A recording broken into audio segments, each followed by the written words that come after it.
Honk. That's what I'm talking about. What's going on, everyone? Welcome, Argonauts. Welcome, everyone, to a Tuesday stream. It is Tuesday, June 16th, 2026, in the year of our Lord, et cetera, and it's my great pleasure to welcome you to mid-June. We are officially in mid-June, just so you know.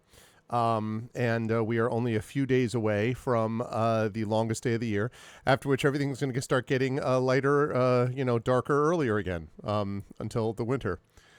This is where everybody abandons ship, and they're all like, "If you are a terrible human being, I apologize. I apologize for not being familiar with the game. Anyway, it is a great pleasure to have everybody here. In all seriousness, and I am excited because today we have got the Patreon fueled chat chosen game of the month.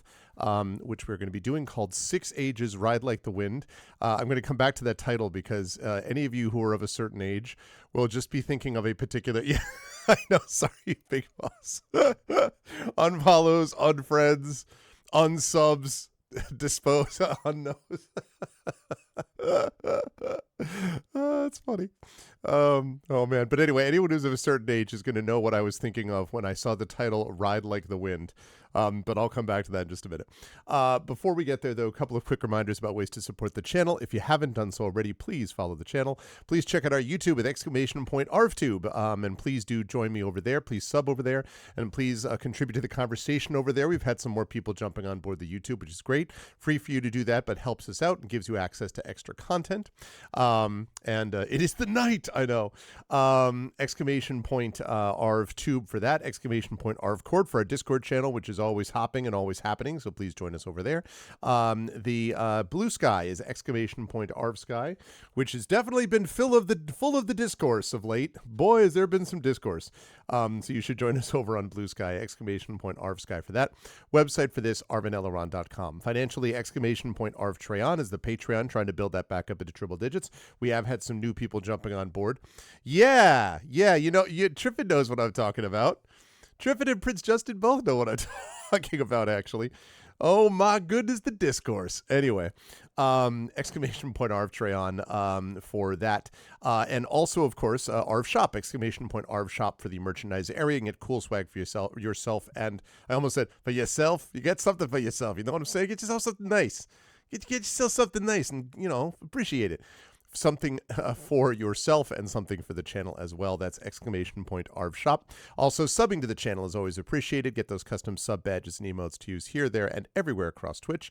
On the publishing front, !Icarus, my graphic novel of Mathis Arts, Library. That's my Tales and Tomes from the Forbidden Library, my 5e adventure and source book from Alligator Alley Entertainment, and !Greyshade. That is my Greyshade IP, Greyshade Renegade Heretic, the Grey Assassin Trilogy from Mathis Arts, also award-winning, critically acclaimed, also the audiobooks of Greyshade Renegade and Heretic from our very own Trent Sparks, and naturally, the tabletop role-playing game of Greyshade coming out from Alligator Alley Entertainment very soon, designed by our very own Brandon O'Brien, The Rising Tides. You can pre-order that now there at that link as well. And as always, !BLM, Black Lives Matter, important to affirm and assert the significance and importance of Black lives. !Help Now, the World Health Organization page on suicide prevention. Important to reach out to others when you need help and reach out to others when they need help as well. And !Ukraine, UKRAINE, to help the people of Ukraine as they fight back against an illegal and illegitimate war with bravery and courage, and send the message will do so for others in the future. I think one of the big bits of good news from there is the fact that clearly every analyst I can find says that Ukraine is now winning this war. And it has been 5 years, if you can believe that. It has been 5 years that the war has been fought. And so, again, long way to go, but things are moving in a positive direction. And that is due to the bravery of the Ukrainian people. So please make sure that you support them in any way you can.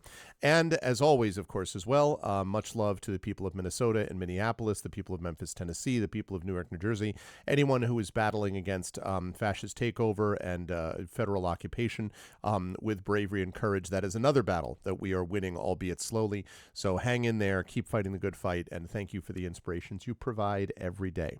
Scheduling, we've got the Chat Chosen Game of the Month, which I'll talk more about in a second, coming up now. Then at 4 p.m., I'm going to be premiering a new game, for me anyway, over on GOG.com's Twitch channel with Pen and Pixels. The game is called The Lamplighters League. And it's one of the games from Harebrained Schemes. I'd been thinking on and off about playing something like this, and I decided I wanted to give it a shot. And so I am going to give it a shot and see how the game goes. I have some other options too if the game doesn't grab my fancy. But there's some good. I mean, I like Harebrained stuff. Pretty much, I've played. From Harebrained, I've played. I didn't really play Golem Arcana because that had a whole physical component. But in terms of digital stuff, I played all of their Shadowrun games and loved all of them. I played BattleTech. I love that too. And so I feel like a lot of the games that I play from them, I tend to like. So hopefully this will be another one like that. I like the art style too, and I think it just looks neat. So we will see. Obviously, we'll get a sense to try it out.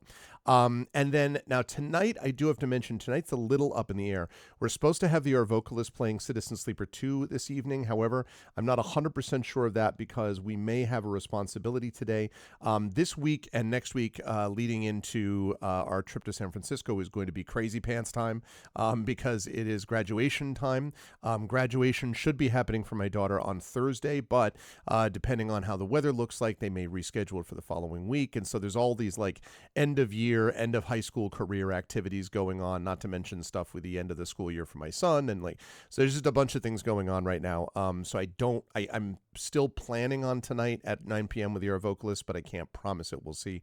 But when we get back from all of the traveling and stuff in July, things should stabilize a little bit going forward. So that should be a good time. Also, and for this one, I'm going to turn this off and I'm going to turn this on and I'm going to say hello to everyone. Also, something else I want to give you information about is I just announced, I put on social media a couple of days ago, stuff relating to our Role Play by the Bay event, which is happening now a week from Saturday. It's hard to believe, man, where does the time go? But it's coming a week from Saturday. This is the live tabletop role-playing event happening, actual play event, happening at the main branch of the San Francisco Public Library. It is happening in the Koret Auditorium in the main branch of the library, which is apparently, I've never been to that library, but apparently is super impressive, so I'm excited to see it. That is going to be happening there on Saturday the 27th. This is going to feature two events. It's going to start in the morning at 10:15 a.m. And Pacific time, not Eastern, 10:15 Pacific, and it will feature the Damon Runyon Cancer Research Foundation scientists. We have three. We may have a fourth person who will join us, but at the minimum, we have three who are going to be playing a one-shot adventure with me after I chat with them a little bit about their work. So kind of like what we do at ARFCon, except instead of having Brandon or Mike or some other John or some other person GM them, I am going to be the one GMing this time. And also, it's going to be a live in-person event. So I'm very excited to do that. I've discovered the names of the people, but I'm still waiting to see if we get that fourth person. So again, I want to thank Megan McCurdy from Damon Runyon for making that connection. That'll be in the morning, about half hour talking with them about their work, and then we will have a 2-hour one-shot D&D session, which will be wrapping up at about 1 p.m. Eastern. Then from 1 to 2, we'll have a lunch break, and then from 2 to 5 p.m. Eastern, my good friend Zach Clay and my co-organizer of this event will be running a D&D event for members of the Teen Intern Program. He runs a Teen Intern Program, basically teaching teens to be dungeon masters, essentially, for part of the community that the San Francisco Public Library serves. So he is putting together this adventure and is going to have those folks in front of us, the front of that live audience. So I'm excited for that. We will try to stream it if we can, but I don't know what the streaming setup looks like there. Never been in that building, as I say, and so we'll do the best we can. I don't know, but the way to be sure about getting to see it is if you are in the Bay Area or know people who would be interested, please spread the word. Tickets, I believe, are free to this event, but you do need to reserve a spot. So I'm going to post the little Blue Sky link here that I made. This is the post that links all of the scheduling and stuff like that, but also, and perhaps even more important, I have the Eventbrite page, which Zach Clay put together. So right here, that is where you want to go if you're going to be able to attend this in person, even if you're just interested in reading about it. That gives a few more details about Zach, about me, about the different things that are happening, about the address of the place. And then, as I say, if you're able to make it in person, you should come to it. It is a free event, but you do need to reserve a spot. So please do that. Please spread the word, let people know. There's no specific cutoff. Like, I don't want to say, if you don't reserve a spot by Friday, you're out of luck. But I do want to create a little bit of a sense of urgency because the seating is limited limited. It's a decent size, but it's still limited, and so we want to have as many people as possible show to that, up to that as we possibly can. So very excited for Roleplay by the Bay. That's going to be a good time. Other quick programming note, I have had to, because Zach is up against it with schedule, I know that feeling. Zach's not going to be able to play Gloomhaven this Thursday. We may try to do a stream when I'm out there with him, but I don't know. I'm not going to promise that because I don't know what the circumstances are going to look like. So it may be that we end up not doing a stream, in which case we will reconvene with him in July as far as Gloomhaven is concerned. I have to say, as much as I love hanging out with Zach, and as much as I love playing Gloomhaven, that means I get to play more 007 First Light. Let's go. I am pretty excited about 007 First Light. I honestly got on a little bit of a classic James Bond scene YouTube rabbit hole after playing that game after premiering the game on Saturday, and yeah, I'm digging it. I'm digging the vibe. Really like it. And it was cool that we had a dev who came through as well to be able to hang out with us for that. So looking forward to playing more of that game. Should be good stuff. All right. Now that leads us to this game today. And the game that we've got today, folks, is this, which is Six Ages Ride Like the Wind. I want to thank GOG.com, as always, for providing a code for this. Thank you. The minute I saw the subtitle, I was just like, again, if you're a certain age, you'll know what I'm talking about. And I ride like the wind, ride like the wind, do do do do do do do, ride like the wind, da da da da da da da da. And if I have any Christopher Cross fans out there, Ride Like the Wind was one of his classics. Christopher Cross, also known as the Living Doppler Effect singer. His songs were all like, sailing, going away, but he was part of the category of group of people that they call yacht rock of like the 70s and all that stuff. So Ride Like the Wind, baby. Somewhere in between there, Michael McDonald and Kenny Loggins is the sweet spot, is like that stuff. He really is Big Boss, right? Yeah. Oh my God. It used to crack me up. Like, putting him on a stereo headphone is a freaking trip. If you just put your headphones on and you listen to a Christopher Cross song, no joke. It's like, it's very funny. Anyway, so I was having a hard time not just continually wanting to sing this song, Six Ages Ride Like the Wind, but separately. Now, this is the sequel to, I think it's The King of Dragon Pass. And this is provided, this was nominated by Prince Justin, who has had a run of great games for us. Let's remember that Expeditions Rome, recommended by Prince Justin, was my runner-up game of the year last year. Prince Justin has done, also recommended Tactical Breach Wizards, I believe. I think it was either him or Effect Life. I think it was Prince Justin, he says doubtfully. Now that I'm questioning myself. And so there have been a lot of good games that came out of it. And so now we've got Six Ages Ride Like the Wind. Now, it was not you. Okay. It was you. So, and Tactical Breach Wizards was great. So, I mean, Prince Justin's been in a roll. Now, I have been told by a GOG contact who has some expertise in this subject that this game is, quote, not easy. And also that I should look at the tutorial, or like not look at the tutorial, read up on it before I played. I did read up on it a little before we're playing. I don't know if I read up on it enough for what the person was explaining to me was the difficulty level. So we're going to see. We're going to give this a shot. This is exactly why we have the game of the month. And I'm excited to give this a shot. So let's do it. Six Ages Ride Like the Wind. This is the first time I'm starting it. I just installed it. So again, if volume is off or whatever, please bear with me and I will address as necessary. Is this why I was reading the Middle Ages book? Oh, you talk about the Renaissance book? No, that would have been that Inventing the Renaissance. God, by Ada Palmer. That is such a good book. Oh man, I love that Inventing the Renaissance book. As soon as I'm done with my Dragonlance reread, by the way, which I'm doing right now, I want to read a little bit from my game. I went from the Game Narrative Kaleidoscope book that I have an essay in. I'd actually like to read some of the other essays. And right after that, my main summer read after that is going to be, I want to read a nonfiction book called Battle Hymn of the Republic, which I've seen a bunch of quotes from about the U.S. Civil War. I'm just in the mood for it because I really liked sort of some of the writing style that I've read from it. So that's going to be my next thing up. I want to give that a shot. But yeah. Battle hummed the Republic. Exactly. So anyway, yes. So that was not why, but it is a good question, Big Boss. Yeah, but I highly recommend Inventing the Renaissance. Just be aware it is a enormous book, but highly worth it. 8 is a good writer. All right, here we go. So 6 Ages Ride Like the Wind. Heard good things about it. It reminds me a little bit of like a mixture of like Crusader Kings and Banner Saga, if I'm reading this properly, but we're about to find out. So here we go. Watch, it goes. Boom. All right, here it is, sinking. Welcome to 6 Ages. These tips will guide you as you explore the game. Shrink this box, click it, click again to grow, click the arrow to see more. 6 Ages is a narrative strategy game where you control a clan of the Rider people, okay? Your decisions will help the clan grow, prosper, and meet the perilous times ahead, okay? Click play to begin your saga or quick intro for a quick overview. 6 Ages, you play the life of a barbarian clan, hell yeah. Every decision becomes part of your clan's saga and echoes in the clan's future adventures. Some choices have immediate effects, but others won't come back to haunt you for years or decades. Great! That's what I love. Choices that I can't be sure if they were good ones for years, for decades. You are mortals living in a magical world. Okay, like our world. The world is alive. Okay? Every river and rock has a spirit, as does your clan. These spirits sometimes share their magic with humans. The very greatest of the spirits are the gods, and the gods are at war. Generations ago, your ancestors had to leave Navora, the Golden City.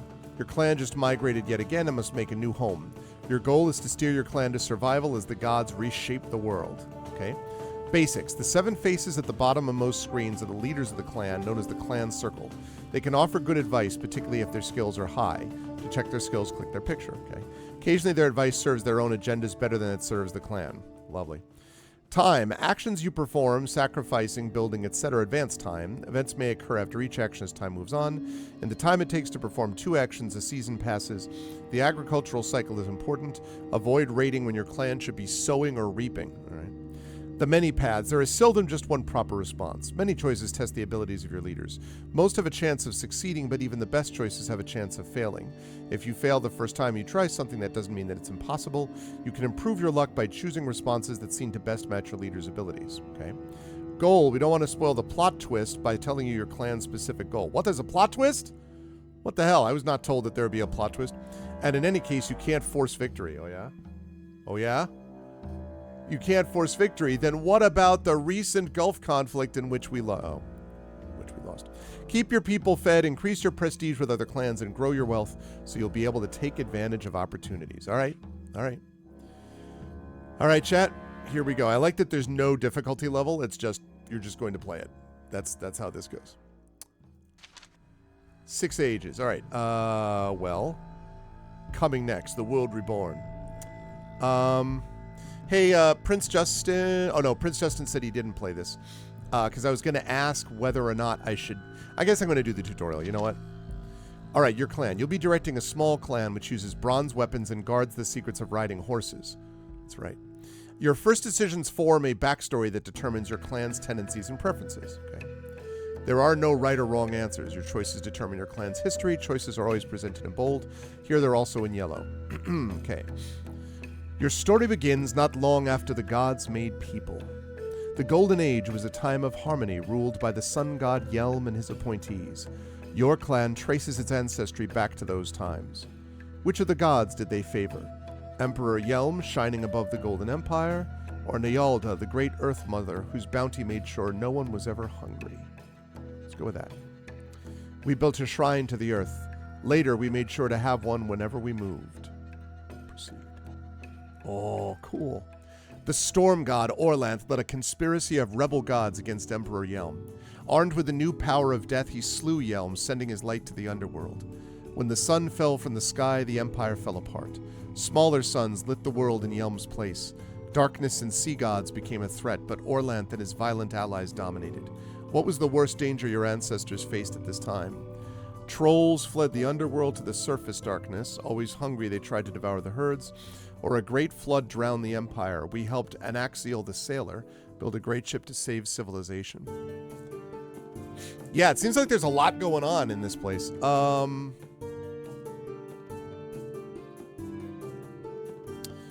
Trolls fled the underworld. The surface darkness, always hungry, they tried to devour the herds. The trolls came back again and again, but our ancestors learned magic so we could defend against them. The gods' war intensified and your people migrated from the Golden City before it was crushed under a glacier. Over the generations, they move several more times. Your story continues after what may be your last migration. Your gods make life possible, aiding your herds and crops. After your migration, you'll need to restore knowledge of their secrets and gain their magic. Okay. To deal with the gods, you'd normally choose the magic screen from the menu to the left. It's now showing, right? So choose the goddess Pela in the list. Okay. To gain Pela's attention, you'll sacrifice wealth. If she accepts this gift, she will gift you in return. Click Sacrifice.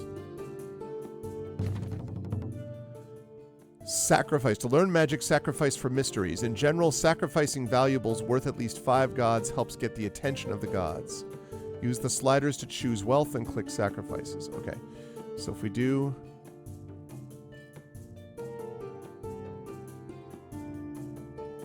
let's go with that. Bless barley. Bless barley. Bless this barley. See this barley? Bless it. Now you can build a shrine which will provide Pela's barley blessing. This increases your harvest. Click Build. Building a shrine consumes goods, but then provides a blessing without an explicit sacrifice. Click Build. 4 goods, 2 herds cost 10. 10 what? 10 something. Build. Pela's blessing is now active and will help feed the clan. Clan magic is a resource that can be used in shamanic rituals or to reach the gods' war, given away or kept on hand to increase the odds of success when sacrificing or making decisions. Annual sacred time ceremonies focus clan magic into broad areas. For example, fields rituals will also help feed the clan. Time. 2 game actions move time through 1 season. Your farmers and herders pay close attention to the seasons. The key points of the agricultural cycle are sea season when you plant and earth season when everyone takes in the harvest. Each season is 8 weeks long. A 2-week sacred time ends each year. Sacrificing and building both took time. As time passes, events may occur that need your attention. Clan leaders give advice and try to carry out your decisions. They'll do a better job with both if they have good skills. Right, click an advisor to see their take in the situation. If they have specific recommendations, those responses will be highlighted. Alright, so bargaining fair, combat fair, diplomacy good, leadership very good, lore good, magic good. So leadership very good. And he says, I can aid in an Elmo right. The devil is an Elmo right. This is a chaos creature. Okay, your lore is very good. It will cost us about 20 cows worth of goods and effort to rebuild that house. Your bargaining is excellent. Okay. You should have checked the earth for infirmities. Magic excellent. Okay. Each failed attempt will harm our clan mood. Okay. That house will be expensive to rebuild. She's 59? That's only 6 years older than me, and I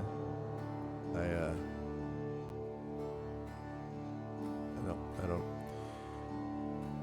Una Divius. I can't even look at it.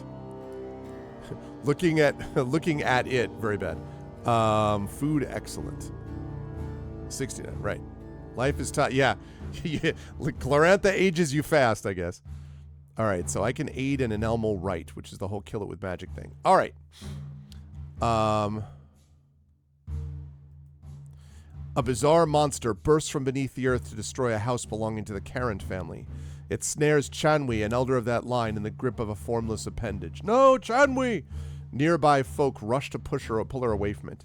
Wherever it touched her, her skin bubbles and melts away. After its initial exertion, the creature lies slowly oozing along the ground.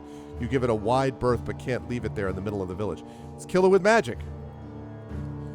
Who do you call on? Elmo the Bright Guardian, because your boy right here does Elmo stuff. In general, sacrificing valuables worth at least 5 cows helps get the attention of the gods. That many goods.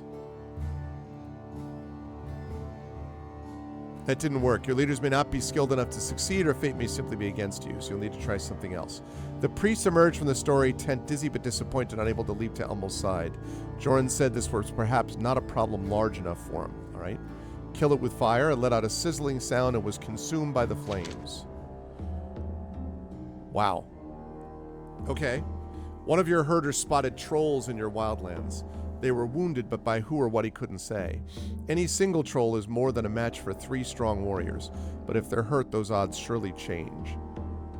Fought trolls long before we called ourselves Hylarings. Right, attack them. Alright. Pick a leader, then click choose. Click a skill to sort the available leaders. Note that more than one skill may be relevant for the task and that the list may show only reasonable leaders. Alright, so Joran's the best on combat. Got decent diplomacy as well. Alright, I think your boy Joran right here. This isn't a full raid, so you can only send a few swords, elite warriors, and bows levied from ordinary clan members. Small parties can be sneakier, but larger forces are more effective in a fight. Let's send 2 and 2. We finished them off, but one of our warriors was hurt. The people were glad we had ended the troll menace. By attacking trolls, our priest said we had attracted the favor of our ancestors who had aided our actions for a while. Your ancestors often reward you for continuing their ancient struggle. That's why the guy said the thing about they've been around for a long time. Some cases you may want to go against tradition, but this usually vexes your ancestors. Alright.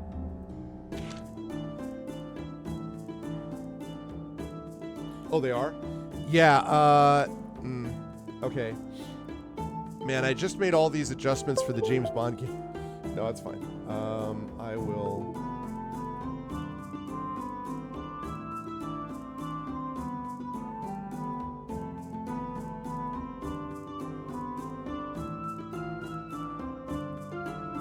Let's see how that goes, Fecklife. If I had picked Flood, this wouldn't have happened. But the game told me to pick something else. I was baited. Neighbors, the valley you migrated to was already settled by riders like you and chariot-driving wheel people. You'll need to manage your relations with the other clans. Clan attitudes are complex. Liking or fearing you are usually at middling levels, but can swing into hatred or mockery. The number of clans with extreme attitudes is shown at the bottom right of each screen. So 2 clans hate me and 1 clan mocks me, huh? Diplomatic missions let you deal with other clans. Click the emissary button to send one. Alright. The Copperhead clan owes your clan a favor, so select them. Known for their large herds, their chief is Bardalor. They hate us. They owe us a favor. They sell slaves, but don't keep them. Okay. Dialogue picks a decent emissary, and the default escort should keep them safe, so click send. You'll deal with the mission after enough time passes. Go. Goal. Your clan's overall goal is to survive and prosper as the war between the gods continues. Your first goal is to settle into your new home so you can take advantage of opportunities that may come your way as the story unfolds. Since you've just moved to a new land, you need to finish making it a home. Items in the menu on the left show what still needs to be done. Switch to the clan screen. As you can see in the menu, your clan's houses are not finished, some fields are not ready, and you need to clear more forests so your herds can graze. You can start these tasks by telling your clan to perform ventures, which are long-term actions. Click Venture. Organizing a venture is an action which advances time by half a season, but the venture might last more than a season, so you can start only one each year. Choose any of the available ventures, then click Start. Pastures. Wait, are you the, He doesn't want me to do it. It's like, still easy. Okay, what? Food.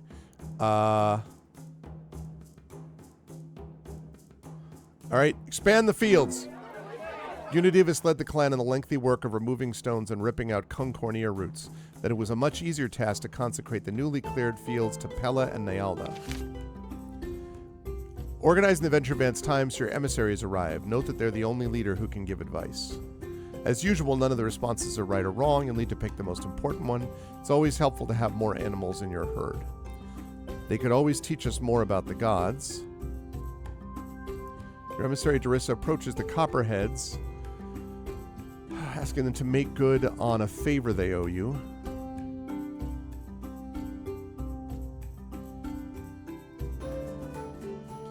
Darissa seeks a gift of food from the Copperheads. How much do you ask for? Though our relations aren't the best, their chief Bardalor is well known for his generosity.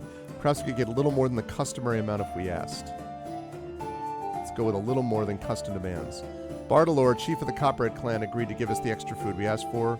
Some of his farmers seemed unhappy with our request. Thank you, Bardalor.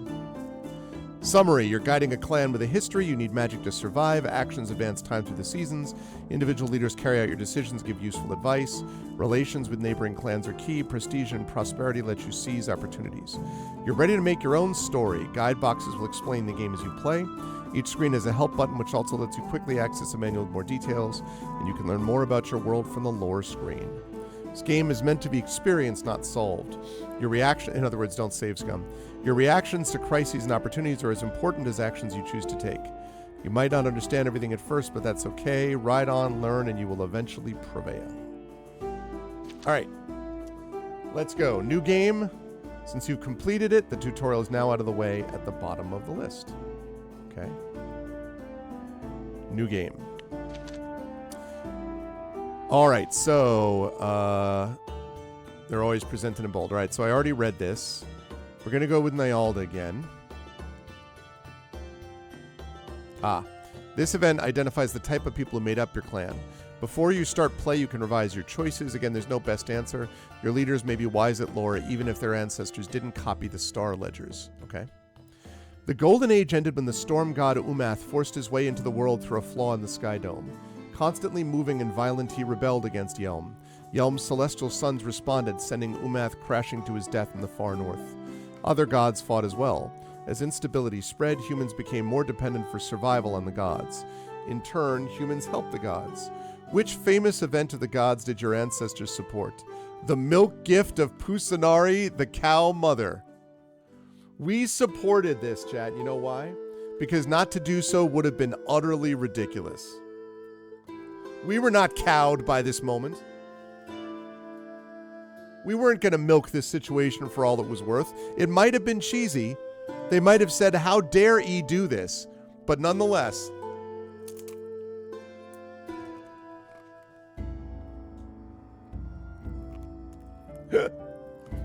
Let's go.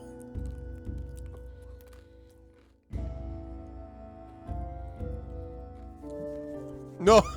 See? Look, you need to curse your inhibitions, okay? Know what I'm saying? You're just trying to butter me up, and there's no... Gotta like puns, especially in India. Oh my god. Alright, the milk gift of Busanari, the cow mother. I'm almost tempted to pick that just because it's awesome. The Battle of Akashar, when Shining Elmal saw through the stratagems of the Changer. 17... Wow, there's 8 choices? 17 Banner Camp, when wise Rolander advised Corlavis how to ally the Bird Riders. That's cool. When Busaran engraved the first ledger tracking the planets in motion. When Orissa first sang the bone-mending ballad for Keskor Breng. This is all like, this is my jam because it's just all flavor text and you're like, what the frick? Oh, jeez. Very nice. Very nice. There's a mozzarella to work with there, and... Alright, the grain contest of Herconus, where the barley goddess Pela prevailed over Millet and Bezel. The brass bazaar, when Ikarna acted as broker between Nina Mountain and Gennett's Garden, and when the Waris Mur joined us as citizens. Alright. I got 2 choices that stood out. The milk gift of Busanari the cow mother, because we could just do cow puns for the next, 2 hours. Or, but see, I am also digging this thing with the bird riders, because I'm like, do we get to ride birds? Because that would be awesome. Now, I have a question. I know, of course, I have heard of Glorantha. Did that precede this? Was King of Dragon Pass, did that come after the Glorantha? You're talking about TTRPG, right? Like, which came first? I'm so tempted to do either the cow mother or the bird riders thing. TTRPG was first? Okay.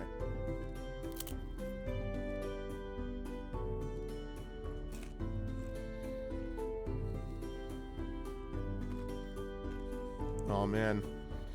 Chat, do we do the cow mother or do we do the bird riders?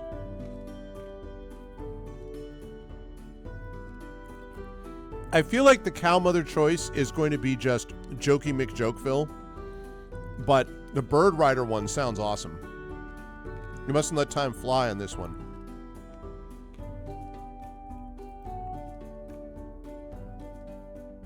You're all being extremely helpful. I've had 2 bird votes and 2 cow votes. Why can't we have cow flyers? Now that would be sick. The cow riders. Yeah, I think you're right. I think we're going to do cows. The cow mother. Ever since, men and women of our clan have been gifted with a knack for animals. Your clan leaders will tend to have higher than average ability in their food skill, particularly when it relates to livestock. They will also find it a little easier to perform Busanari's ritual. Okay? I love it. Your ancestors expect you to remain true and oppose their enemies. The Ram people who worship Orlanth may prove to be the toughest foe throughout the game. All right. Umath's son. Now, Umath was the storm god, right? Umath's son Orlanth led a conspiracy of rebel gods against Emperor Yelm. Armed with the new power of death, he slew Yelm, sending his light to the underworld. When the sun fell from the sky, the empire fell apart. Smaller suns lit the world in Yelm's place. Darkness and sea gods became a threat, but the storm god Orlanth and his violent allies dominated. What was the worst danger your ancestors faced at this time? Okay, there was the Trolls one. There was the Great Flood one. The War of Many Suns, when pretenders to the Solar Throne fought to assert control over our golden city, Navora. The Ram people marched on the Empire, razing the city of Elimpur. We helped the Emperor avenge it. When the city of Chimes wanted to surrender to the Scorpion Queen, we gave them heart. What kind of a sentence is that? Let's go. When the city of Chimes wanted to surrender to the Scorpion Queen, we gave them heart. Our worst danger came later. No, we'll pick one now. I am thinking about what Prince Justin said about how if we did the flood, that other thing wouldn't have happened. But then there would have been other problems. The War of Many Suns. The Ram people may be the toughest foe throughout the game. I'm thinking I'm going to go with this. The city of Chimes. That means the Scorpion Queen will be angry at us, but whatever. That's going to happen. The Scorpion Queen left to find a more gullible people to subvert. Ever since, we have been alert for the stench of chaos in its many forms. More details of this story are in the lore screen. By the way, your hero's name is pronounced Hyalor, okay? Many more gods died as the gods' war worsened. Hyalor of Navora found the crippled spirit who had once been the winged, fanged hippogriff. He saved her for death. I love this art, by the way. So cool. It's like old school. It feels very much like older sort of medieval texts or, pictures or previous to that. He saved her from death and made an alliance. Hyalor gave her a new name, Gamare. Oh, sorry, Hyalor, beg your pardon. Gave her a new name, Gamare, and she allowed him to ride. Gamora? I'm riding Gamera. Hyalor returned to your ancestors with this secret. They became the first riders. Yeah, we get to ride a winged creature anyway. Let's go. Storm and Cold continued their conquests. Orlanth's barbaric worshippers sacked Elimpur, the Dara-Hapan Empire's southernmost city. A great sheet of ice crushed the city of Verapur despite its volcano gods. It ground relentlessly south. The Emperor began building an immense dome to hide under. Rather than cower inside, the citizens of Navora chose to move away from the glacier. Your ancestors had trained horses to ride. Others drove chariots. Everyone had to leave many of their gods behind. Which god did you bring? Busarian, god of writing, Tepekos, god of smiths, Narva, goddess of brewing, Peradetto, god of glassmaking, or Nicelli, goddess of the red dye insect. Listen, you all know what I'm going to pick here. Obviously, I'm going to pick the goddess of brewing. No, just kidding. We got to pick the god of writing. I'm hoping the god of writing is going to help us out. Yeah, no, not brewing. We got to get writing. Afterwards, we were one of the few clans who could still read and write. See? But I'll bet we can still drink if we had to. As usual, there's no best choice. This helps determine your starting clan. The citizens of Navora loaded their possessions and headed in the 4 directions. Your ancestors headed south. They had to fight plant folk, stone folk, ram people, and trolls. They prevailed and prospered until there was not enough room for all of them.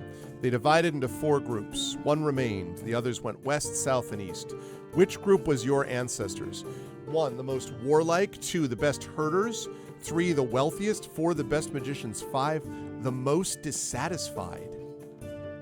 The most dissatisfied. What's up, Tilted? I was just thinking that, Big Boss. Yeah, it would be. The most dissatisfied. That's really interesting. They would never be satisfied. I think, though, what I'm going to go with is the best herders, because we did the whole thing with the milk, the cow mother, the milk mother, whatever, and that we supposedly are better with food and particularly livestock. So I think we want to go, continue to roll along that line with the best herders. Nice, man. Well, listen, hey, Tilted, while you're gathering produce, I am also trying to keep a clan going. And I just want you to know that you missed about 5 minutes of puns where we were talking about the fact that the most important event in our clan's history was the cow mothers, the milk ritual with the cow mother. Just saying. Just saying. We're going to go with the best herders. With their careful husbandry, our herds prospered. Okay, can I hit settings? I guess I don't have the ability to do that yet. Wait, what? Okay. Nice. Your ancestors crossed the mountains to the south. Who did they find on the other side? They found farmers. They found Tilted Gaming.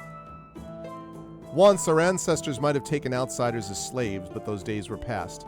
How did you treat the farmers? Took them in as citizens, you kidding me? The farmers shared secrets of Pella, the goddess of the land, with the clan. Your ancestors prospered, dividing into new clans several times. The charioteers also grew and moved into your valley. They said the ice was on the move and made war on you. Here you pick the difficulty level, which primarily determines starting conditions.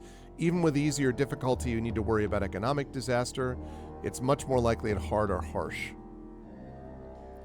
Finally, you took what you could and again headed south over the mountains to a wide valley. Your scouts reported that the best pastures were already taken, but found land along the right bank of an untamed river. Life here would start out easier than last time, about the same. Harder or harsher? Nope, about the same.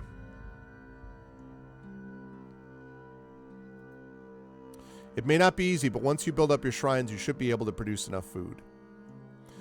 Alright, you can change any answer by clicking it, enter a clan name, and click Start. If you like, you can raise the stakes by limiting your ability to restore the game. No. I am not playing this Iron Man, okay? The 7 families join in the ritual to claim their new home. Their name is, the clan name...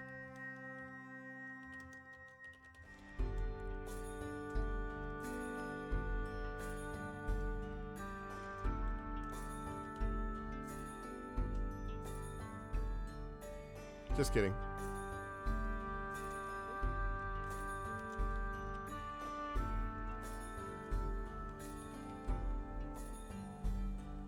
Don't play Iron Man. Oh god, you played it that way, Prince Justin? Oh my god. Utter milkness. No,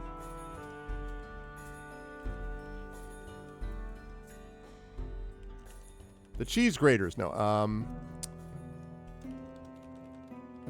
you already know.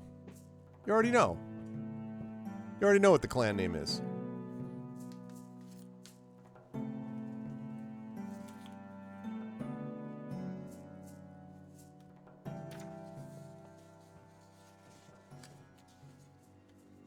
Oh, I see. Okay. Blessed are the cheesemakers. I'm going to go with the Arvanauts. Okay.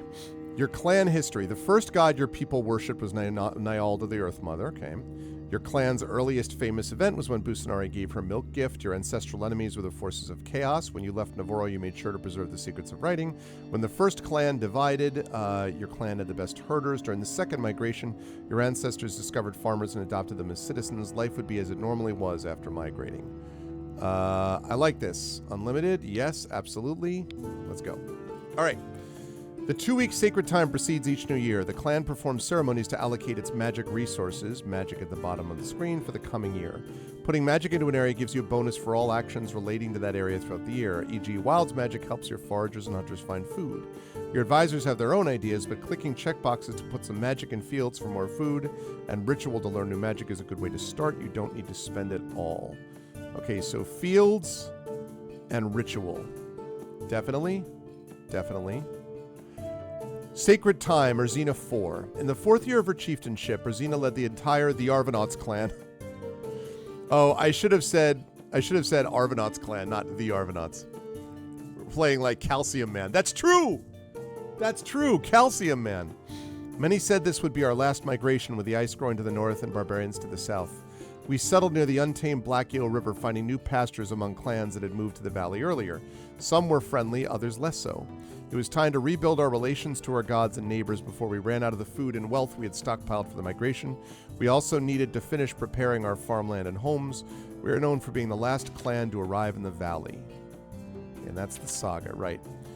Okay, so we've got 6. We probably don't want to do everything. All right, we need to clear some pastures.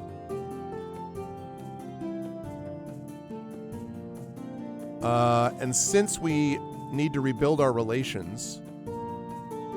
All right, so I don't know how many to hold in reserve, but I'm going to guess... I mean, do we get the magic back? Does anybody know? Do we get the magic back when we spend it? Because if we do, then I'm going to use it all. Like, I mean, I'm trying to think of how much I would put, because I might consider doing something in Harmony.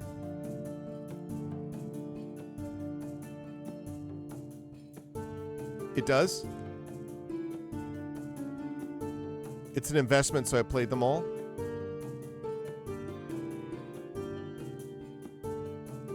But it was demo. Oh, yeah, Misty? Also, hi. I think I said hello, Misty. But all right, I'm going to spend them. Like, is there any reason, like, do we need to keep reserve because during the year there's going to be something where we need to throw magic a certain way? Like, is that the case, or? Because if not, I would be tempted to say, like, wilds, exploring.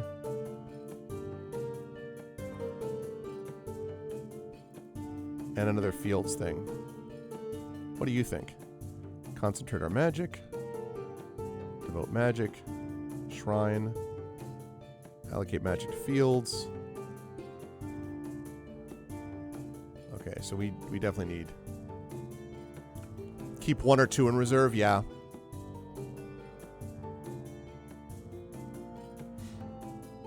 Yeah. I mean, Dragon of... that I think King of Dragon Pass was like 2011 or something. Okay, so... So what I'm thinking is, yeah, we keep 1 in reserve. So then I'm going to do 1 in fields. 1 in fields, 1 in pastures. What does wilds do?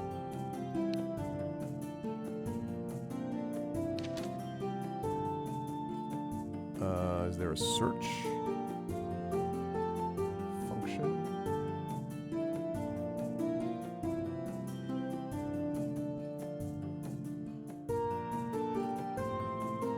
Wilds provides extra food.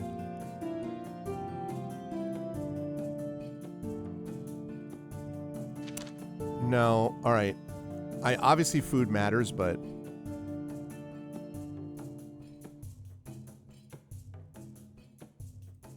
okay. There we go.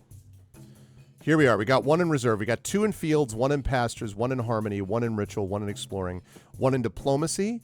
Nothing in war, nothing in health or crafts or wilds yet. Proceed. Since you've just moved to a new land, you need to finish making it a home. Items in the menu on the left show what still needs to be done. As you can see, your clan's houses are not finished. Some fields are not ready. You need to clear more forests so your herds can graze. You can start these tasks by telling your clan to perform ventures.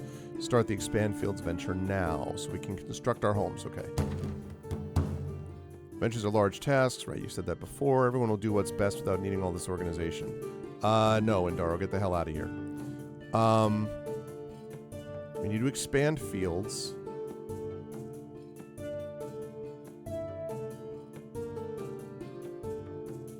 Let's get some houses going. Sterin led the clan in improving smoke holes, painting, and decorating. All 7 families worked in each other's houses for many weeks. As a final step, a devotee of Busurian wrote names of the ancestors on the door sills. Alright, click and devise to see they're taking the situation right. Shamans of the Zarhawk clan appear at your clan boundaries to ask if you're willing to sell your crawfish spirit. You can sell a spirit? They offer 20 cows worth of trade goods. Indare remains every one of its ability, aids in situations involving tribute. When Yanad had more spirits than even he could keep track of, he asked Akarna to find new homes for some of them.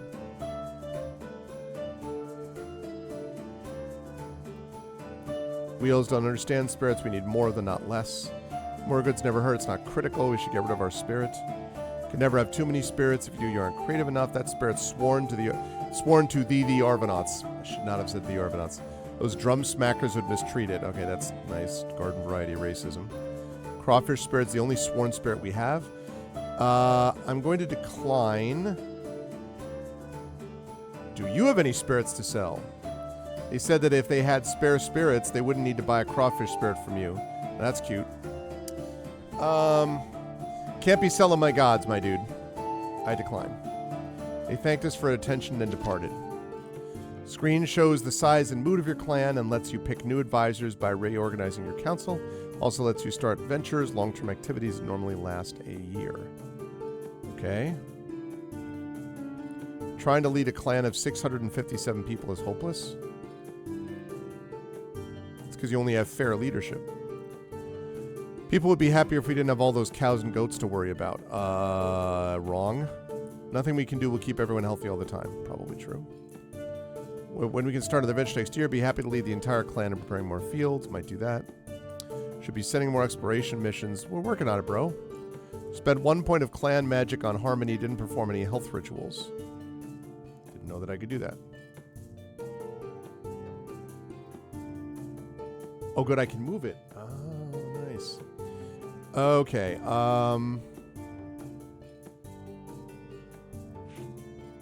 You have several kinds of magic at your disposal. Use the menu above the deity list to see them. You can sacrifice for blessings from the gods or build a shrine to make them permanent. Who's the one they said we should build a shrine to? The Barley person? Or Busurian, maybe?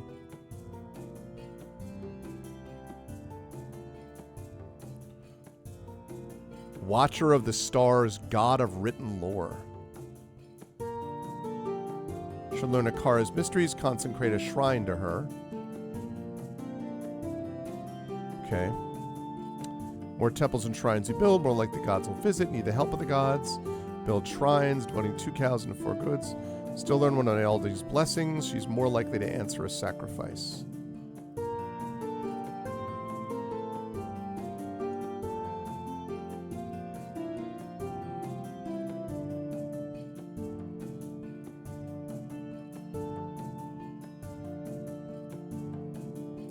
All right, let's build one and sacrifice to another. What's the difference between sacrifice and ritual? Hey, what's up, Gary?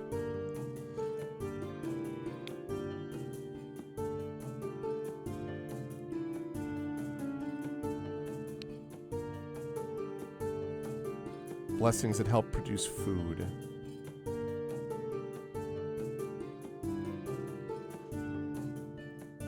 Alright, that's hunting yield. Flaming Lance. Erissa, healing. Gamari, horse goddess. That's the hero.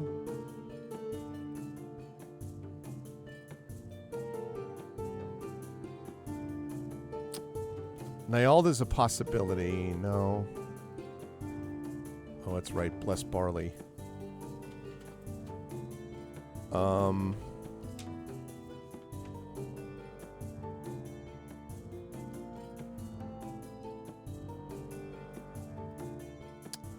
Can we? All right. So I'm thinking we do a sacrifice to Uriata and then we build something to Viserion. At least 6 cows. When they say mystery, sacrificing in action. When they say 6 cows, what's up, Darth Sisu? Everything going well, Gary? So when they say 6 cows, do they mean herds? Like, can I assume that's what that means?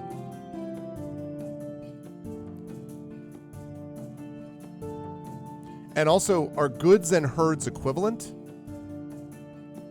Like when they say a sacrifice worth at least 6 cows, do I know what a 6 cow sacrifice would be worth? Like if I did this and this, is that too few? It does mean 6. Well, so like if I give them 2 goods and 4 herds, am I way overpaying? I guess is what I mean. Like what am I way overpaying if I give them herds?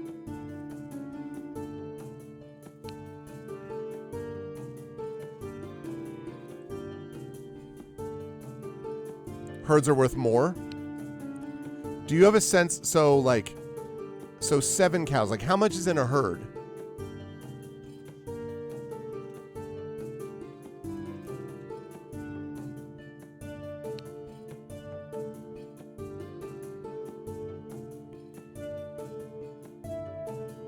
A herd is a cow. Oh, okay, okay. A herd is a single cow. Okay. Got you. All right, well then let's do 6 those. And 2 the goods. Oriata revealed the workings of her milk blessing. Yeah, she did. That's right. Okay. Your patrollers have been talking with those of your neighbors, the High Stallion clan. Like you, the High Stallions are Hyalorings who ride horses, herd cattle and goats, and descend from the people who kept their freedom by fleeing the destruction of the Golden City. Until recently, the High Stallions have shown little interest in you as either friend or foe, but gradually they have grown more open toward you. An approach to them might bear good fruit. They who should petition us for friendship, not the other way around. You said we will always be... Okay, so she thinks we should wait. Mariani thinks give them cows or throw a feast. Feasts are cheaper than gifts. Better to be feared than loved. Okay, we're not going to do that. Are we really birds of a feather? She doesn't care about that. Let them come to us. Friends are overrated. So basically we have 1...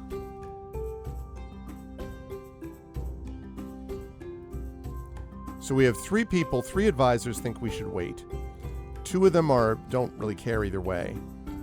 And then 2 of them think that we should give them or throw a feast in their honor. I'm going to throw a feast in their honor. Yeah, I know, right? I heard it through the grapevine. At first you hear some of the guests complain that they would sooner have had a gift of cows. But after the drinking of much strong fermented horse milk, you sing together long into the night. Roll out the ponies. All right. All right, so we got the milk blessing. Oh, no.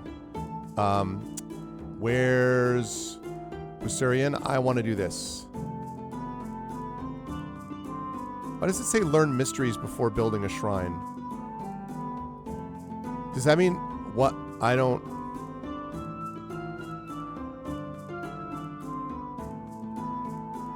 I need to build a shrine first. Okay, so there is a shrine already.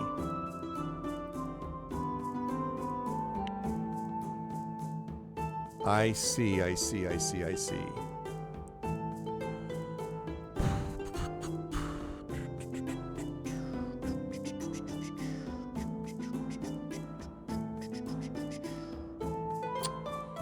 Nyalda's a possibility.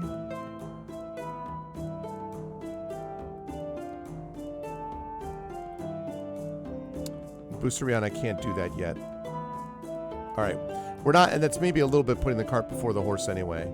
So, Busanari, I'm very tempted. Nyalda. I think we're gonna do Nyalda. We don't know enough ritual. Once you learn a deity's blessings, you can build a shrine to receive the benefit without learning to sacrifice. Building is next for advances time. Oh, first we don't know enough ritual to enlarge our temple. Wait, what? What does that mean? We don't know enough ritual.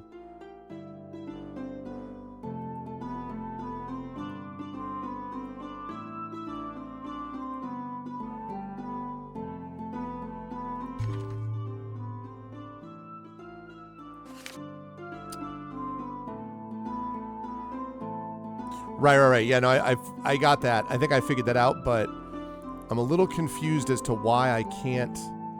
Like, why can't I build... Oh, because we already have a temple? Is that the idea? And that's what crafting is for? I see. I have an Nyalda temple. So how do I get access to these things? Shrines give 1 permanent blessing, so that's it. So I would need to sacrifice to learn mysteries so I can pick up these other things. Okay. I see.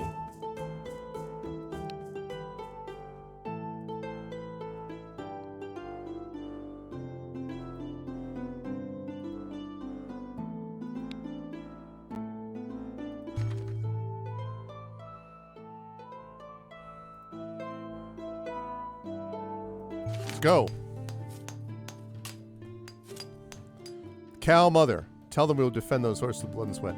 You find 7 young horses grazing in your pasture lands. Someone has used spirit magic to erase their brands, suggesting that thieves stole them but then lost or abandoned them. Not long after, a Sunbow delegation shows up at your clan boundary seeking its lost horses. They are not accusing you of the theft, merely saying that you have custody of their horses, which an honest clan would have no choice but to return. Xena says, Valaro's horses kept following Asara's light. He complained to his father, Elmal, who said, you should shine brighter. So we should be better with the horses? They can have the horses if they... So she thinks we should say they're once your horses, but they're now ours. We should they treat us nicer. Karna punishes cheaters and thieves. Or we are not the thieves here. No one likes a horse thief, at least they aren't accusing us. Make them grovel. An honest clan... I mean, an honest clan would have no choice but to return. What presumption? Defend those horses. Okay, so... 1 vote for 2. 1 vote for 3.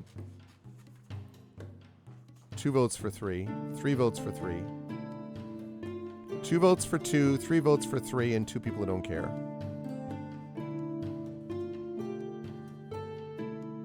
What I'm trying to decide is, I want to spend a lot of time horsing them around.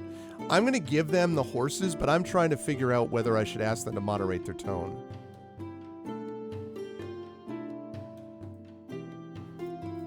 He's good on diplomacy. Also good on diplomacy. Yeah, you know what? Be nicer, man. They departed, clearly offended. Durandon said that the rudest people are often the quickest to take offense themselves. That may not go out well. Alright, so far I'm just doing magic, aren't I? Alright, so what's this map look like? Mir, you can send out new expeditions to explore the new land you've reached. Okay,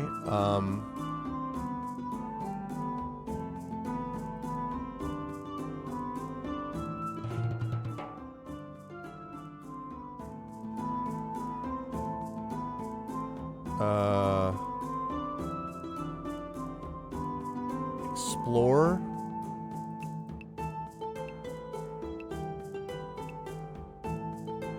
This is us. Let's have you explore the Black Eel River.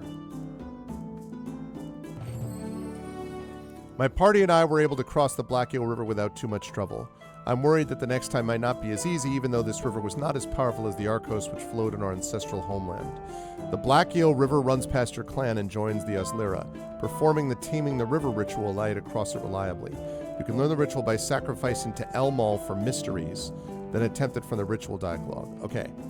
Sacrifice to Elmal. We need the help of the gods to ensure people are fed. Without magic, we can't reliably produce enough food. We do have sufficient food for now, but that won't last if we don't take action. I expect we will produce less than we eat over the year ahead. We could ask for Inal's Rudal blessing. First, we need to sacrifice for mysteries to learn it. Map also shows the opinions of nearby clans in the range of colors. Clans that favor us have their names written in blue. Clans that dislike us in red.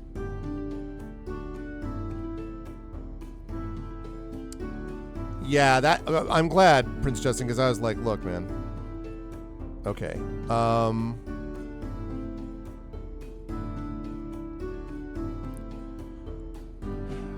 right, so that's Milk Blessing. Got that one.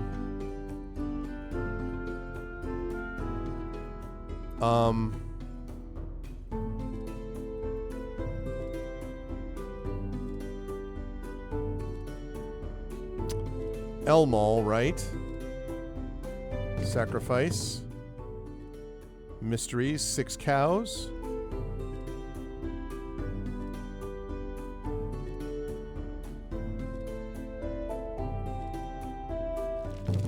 Details the sacred story, Taming the River. Hell yeah.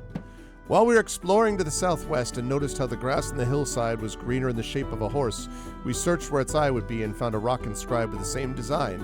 As soon as I held it, I could tell it was magic. The priests agree with me that it was probably put there by Hyalor. They say it will help us with diplomacy as if we devoted clan magic to it, at least for a while. Yeah, we got more diplomacy going on. Say, talk to the hand. What's up, dragon? It's my milking. Emissaries from the Zar Hawk clan call on you to use your ability to read the written language of the Empire. They lost it during the Exodus, but you did not, maintaining worship of Buzarian the scribe. Exploring riders who live far outside the valley gave them a tablet of gold marked with writing. The Zar Hawks want to know what it says, and will give you a reasonable reward for interpreting the marks. Okay. Writing down his decrees. Wheels would love to get their hands on a tablet like that. Goods, horses, and cattle can all be traded locally. Might also benefit from the contents of the tablet. Writing a useless gift, best forgotten, mock their stupidity. Okay. Ammonai. This is my reaction, okay? Ammonai says that. I'm sitting in my throne room. My clan hall. Take my hummus. Take my pretzel chip.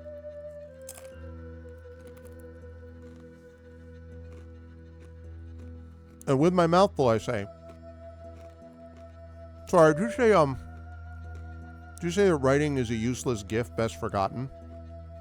Is that what you just said? Is that, did you just say that? I might have, I didn't, is that?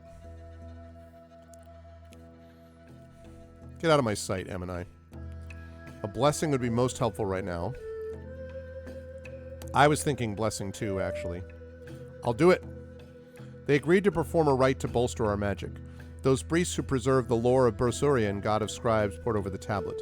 It gave secrets of survival in the wilderness, which would have been new at the time, but were well known to all of us now. Alright, your clan has a bounty in one or more areas, which typically makes things easier in that area. See advice in the relevant screen for information on the bounty. Emissaries can help our friends remember us or smooth things over with an enemy. As with most things, a gift helps make sure our message gets across.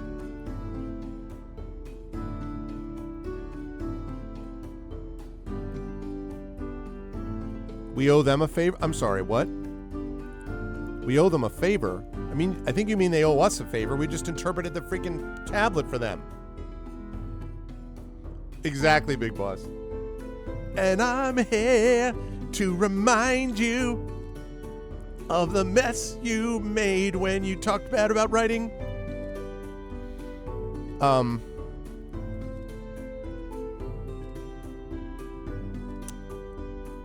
for their fondness for exploring. Okay, just so I can see. They owe us a favor. Known for their poverty. Jeez. We owe them a favor. We owe them a favor. They owe us a favor. Okay, don't find pure horse practices. They like us, we owe them a favor. They keep slaves, a lot of slaves. They owe us a favor. We owe them a favor. Control a hill fort. They owe us a favor. They owe us a favor.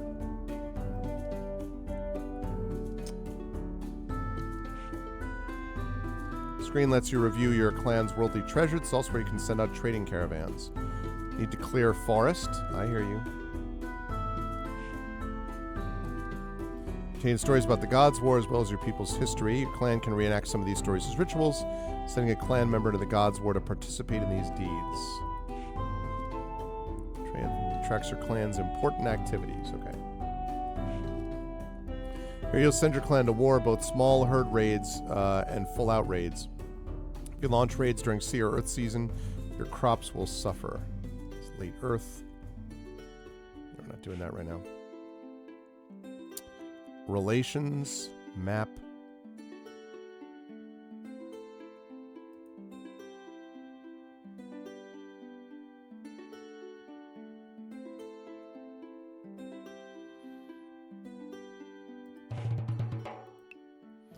Why don't you go back there? Now that we can cross that thing. Elmall. Sacrifice. Mysteries.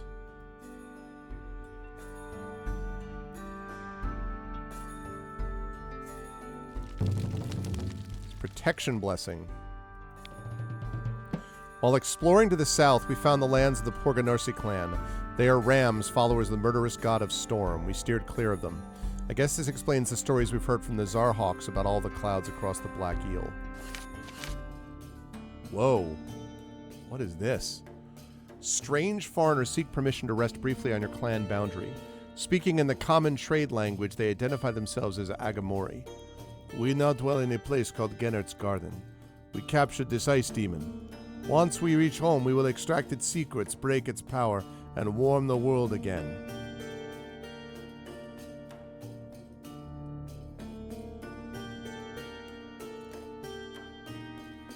This seems kind of dangerous. Shields of steam would come in handy against wheels. Trade for one of their fire spirits. Round here, you pay 25 cows for a resident spirit if you can find someone to trade it to you. I couldn't tell you what these foreigners would ask. If we kill them, what happens to the chains on that demon? Well, I wasn't planning on killing them, clown, so... Someone will learn a lesson if we attack, but it might not be us. They don't scare me. We can perform a spirit rite without unduly taxing our shamans. So we either trade for a fire spirit, or we learn about them.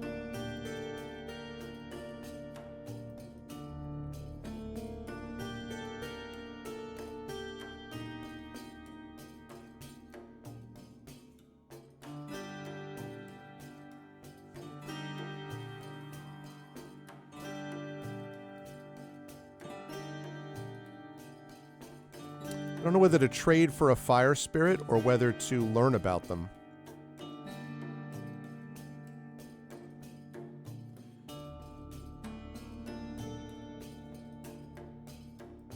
Doesn't care. Says we should trade. Says we should trade. Says we should get out of here. Learn about them. Doesn't care. Trade. I have 3 people that are talking about trading. How much for the trade? They will offer spirit in exchange for 22 cows worth of easily portable treasures is acceptable. Yes.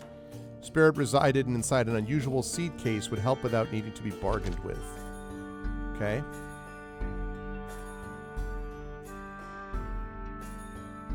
Alright, I think I made a mistake on the thing. Where was the, Pela? That's what we need.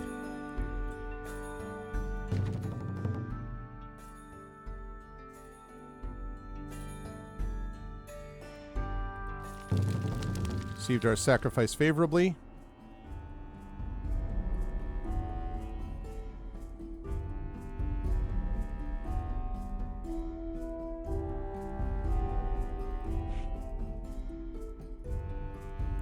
Food-producing livestock are usually considered as a single number. Alright, where's my clan at? 17 sick commoners. Okay. We're doing the finish houses thing.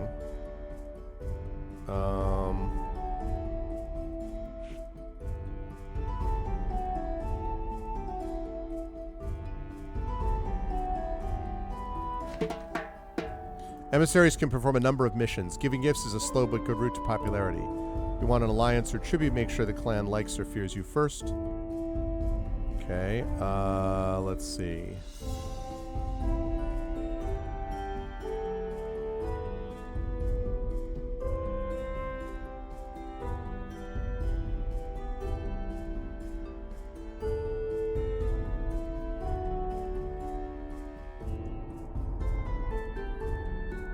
So they could use...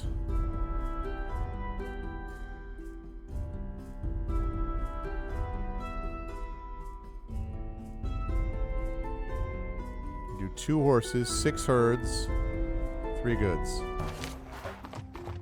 Your emissary monarch nears the Arturum village. He bought 3 cows worth of goods, 6 cows, and 2 horses to present as a gift. I'm just going to give gifts today. You sent Monarch to give 2 horses, 6 cattle, and goods worth 3 cows to the Artarma clan. Monarch reports the Artar may more than once praise the gifts we presented to them. I believe they're more favorably disposed towards us now, though wheels try not to show that they might like us. Members of the Flintheart clan think of you as weaklings, scarcely able to muster enough force to intimidate a flock of geese.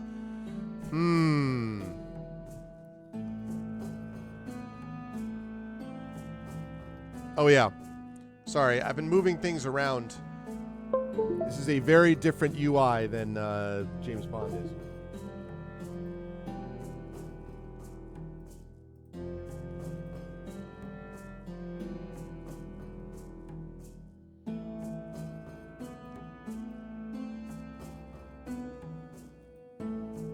Thank you, Dragon.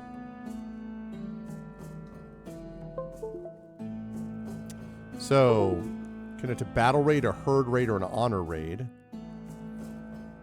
Rolander said, does not matter if they laugh at us. Almost said you should have said that before I struck their heads off, so she doesn't care. Mockery doesn't make it harder to trade, but doesn't make it easier either. About as strong as we are, make whatever attack you think we need. Honor hunting brings glory to the individual. I yearn to seize the belts of their sneering nobles. Let us smell the smoke of their burning tents. So, battle, herd, or honor. Doesn't care, doesn't care. Battle, herd, or honor. Honor. Honor. Battle.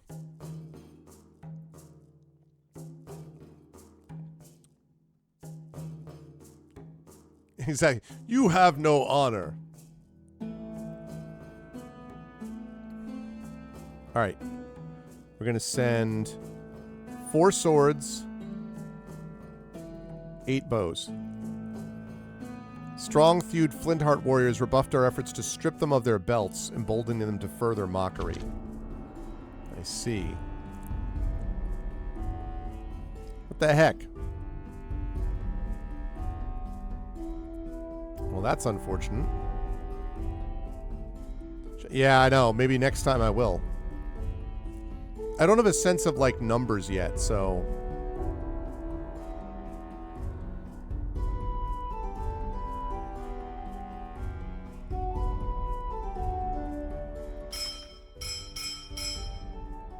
Fortifications can help you survive a battle and protect you from being plundered if you lose. Watchtower helps you spot raids so you can respond to more warriors. Usually a good idea to build one early in the game. All right. Let's do it. Fortifying a watchtower, just in case. As people start by mocking. They're like, oh yeah, those are the cow people. Last year, 26 babies were born. All right, that's not bad. We initiated 21 children as adults. Clan has 6 more people, 33 fewer head of cattle, and 7 more horses than we did last Sacred Time. Crafters produced 48 cows worth of goods, but we didn't have a regular market for the clans to visit. Maintaining our shrines took 4 cows and goods worth 8 cows. Priest said the gods felt close, and this year would be good for otherworld rituals. We are now known for finding secrets Hylar left before he died. All right, let's get a ritual going.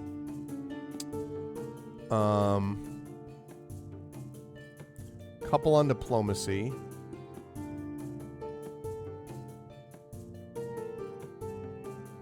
Fields.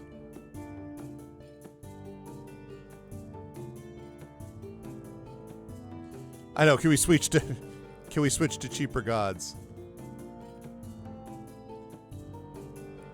Yeah, I was wondering about that because there's so much involved, Prince Justin. It's like when I choose a new internet provider. You have to sacrifice first to them and then be like, oh, sacred ISP. Okay.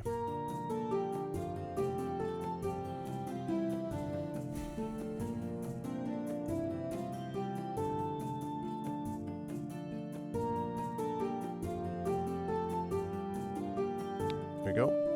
There's a rumor going around that the blue sun will rise again. It could not keep aloft during the War of Many Suns. This seems unlikely.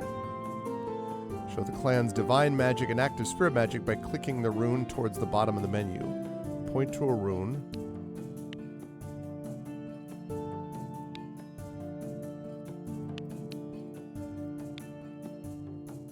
Improves hunting yield and helps skirmishers, okay.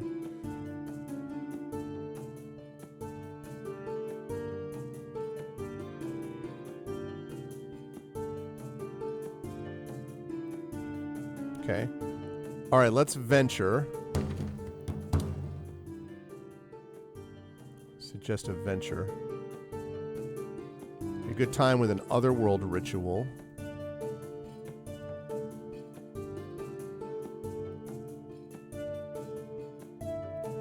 Expand fields.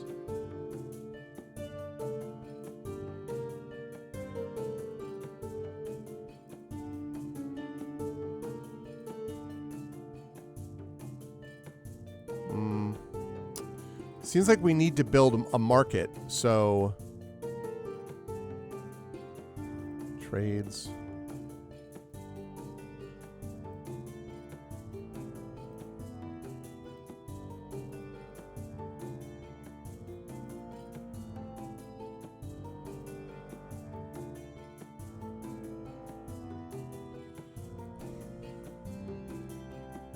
Yeah, I was thinking about this. I was wondering about this one, the whole help with another world ritual thing.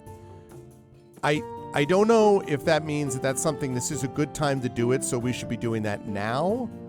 Or if we, like, I've already put some into ritual, so I don't need to worry about that. And instead what I need to do is something like, say, expand fields, or... What was the other one I was looking at? I'm thinking about trade. It's either trade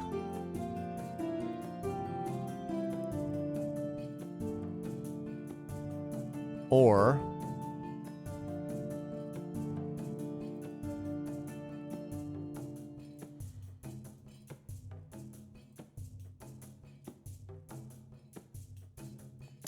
it's either trade or it's ceremony.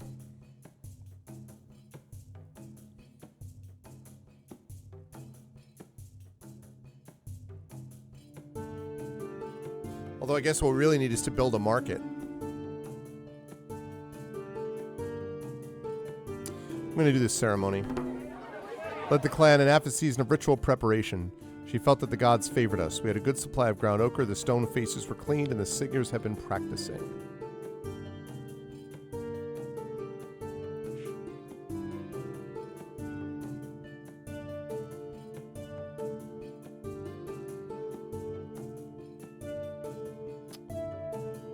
Market. Give us some mysteries.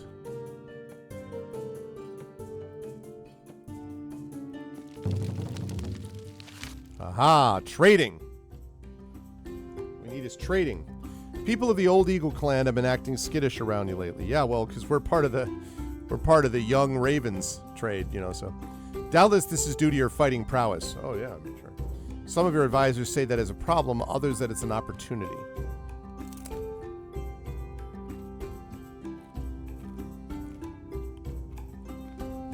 Make them fear you with a large attack.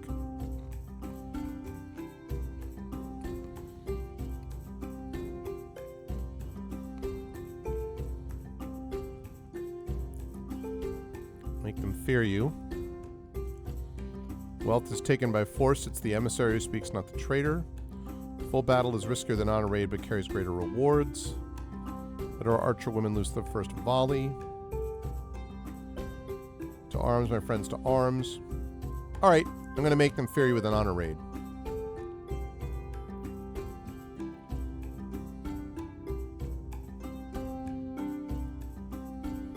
Not taking any chances. What? What the frick? Wily old eagle warriors eluded our efforts to strip them of their belts. Now they fear us less. I think I just need to not fight things.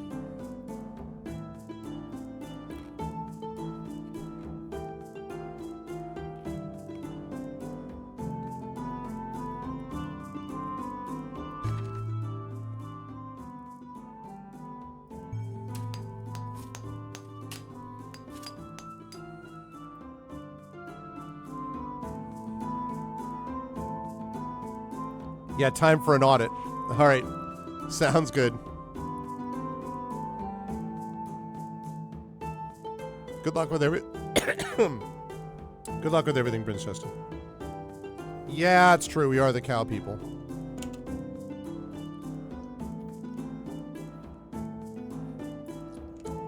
Hey, Trivid, we're the fierce cow people. All right? We're like, moo. Yo, moo. That's right, I said it. Moo. We got ourselves a badass bovine. Move.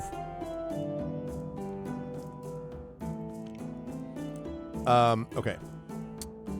Let's go explore Porganosi.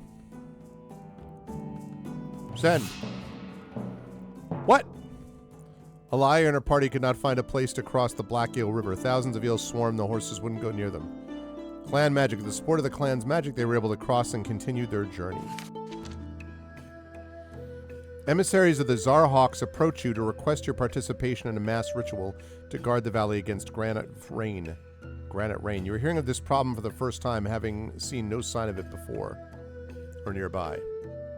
Be the bull people, just not the cow people. Must be stories about Granite Rain. Granite Rain, Granite Rain. Say no, they'll never forgive us. Should be as concerned about Granite Rain as they are. Success will make it easier.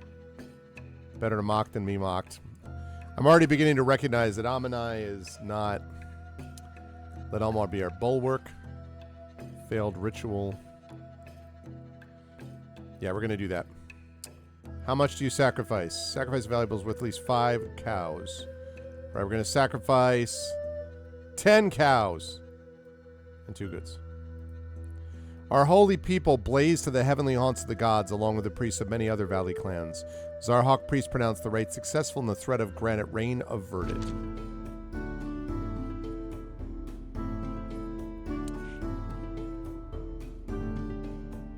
Okay, nobody hates us. That's good. No, there's no clan that hates us. One clan likes us. One clan and no clan hates us. One clan mocks us. Who's the clan that mocks us? The Old Eagle clan.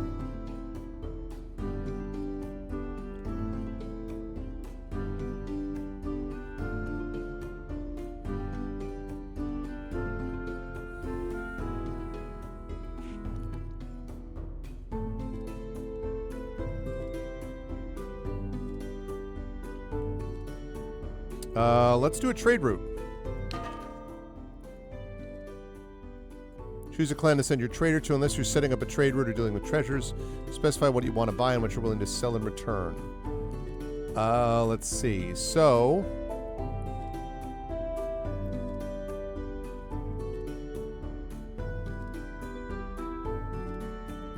one for their poverty.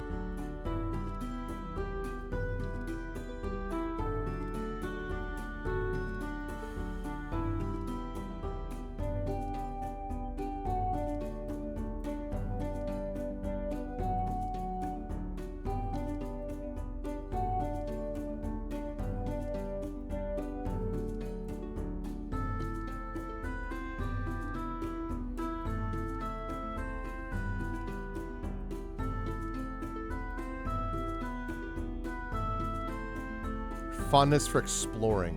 You think those two are related?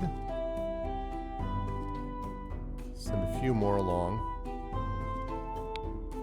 Establish route. Between who and who, though? So, do we think... I was thinking about Arrowstone because they're known for their poverty, which I thought maybe means that they need trade goods. So they're willing to, like, you know, pony up, if you will. But maybe that's not what it means. Maybe it means that they can't afford to, like, buy. So setting up a trade route's silly because they're not going to buy anything because they're, you know, because they're this broke-ass clan. Do we think that it's a good thing that they're poor if I'm setting up a trade route, or bad?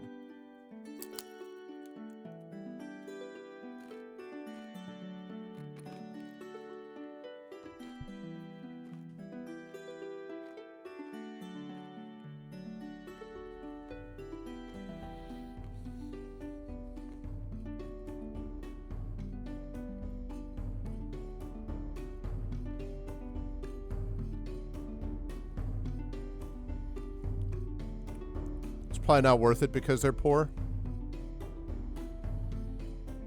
Elmal.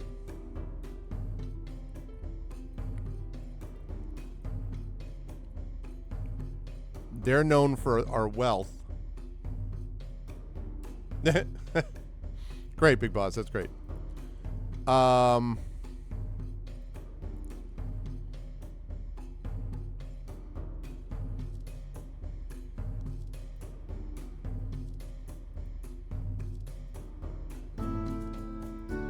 All right, we're going to send something to High Stallion.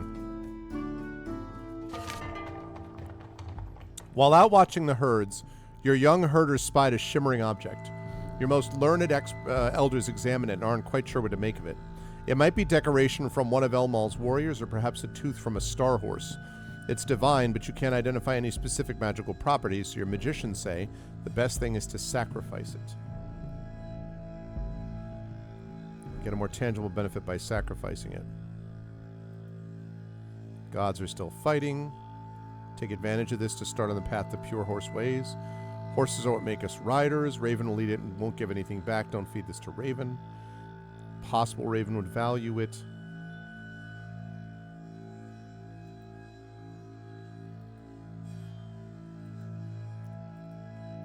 All right, I'm going to help our horses. When Endaro laid the object in the sacrificial fire, it was consumed in a puff of sweet-smelling smoke that seemed to form a horse head as it dissipated. Then you saw the horse head in a mystical bed that you didn't have to be a priestess to know that Gamari would be blessing our horses. Endaro said her bounty would last for well over a year. While exploring to the southwest, we found the lands of the Porganorsi clan. Their rams follow blah, blah, blah, blah, blah. That's right. Caravan is back from the High Stallions. The High Stallion traders are pleased to receive our first caravan to them. They agreed to trade with us on a regular basis. We made a profit from this trip. Let's go.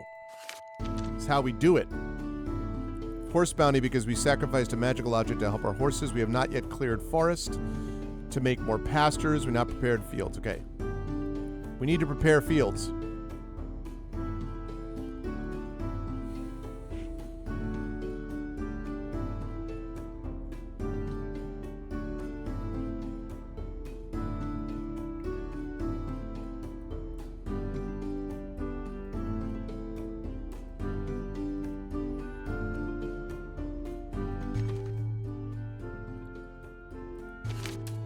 Okay. I'm building a shrine because we need more food. An advance party from a wandering, rootless clan of riders called the Starmanes arrive on your clan border to make a request. Your own clan wandered for a while until you came to the valley. These folks stay on the move, saying that their dedication to Zarlan prompts a life of constant travel. They seek permission to run their cattle across your lands, pasturing them briefly. Naturally, they will provide some kind of consideration in exchange. Ask them which enemies they're most adept at fighting. Let them give worship as for magic. Gold is easily traded now. Ask for tales of distant lands. Decline. Let's amuse ourselves at their expense, as usual. Amanai is completely wrong. Gold is the solar metal. Done right in. Most valuable gift they can grant us is a blessing. I'm going to ask for magic. They worshipped at our shrines and temples, bringing the favor of the gods upon us. They took pains not to overtax their welcome, proving a reserved lot. They said they might come back another time, but not for many years. All right, we got some blessed barley going on. How's the state of the clan?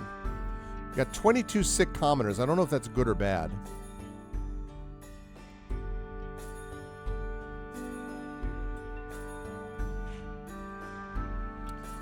Who can we sacrifice to?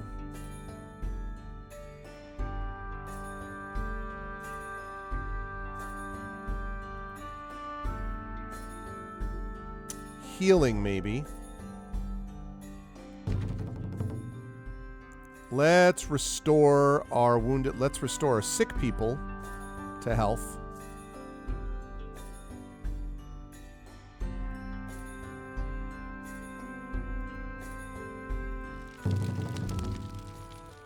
Priestess has said a different sacrifice might succeed. Tolia noticed no worship of Eris served in the circle, which would have made the sacrifice easier. Mr. didn't prefer animal sacrifice. We do have sufficient food. We need the help. We'd ask for the milk blessing. Interesting.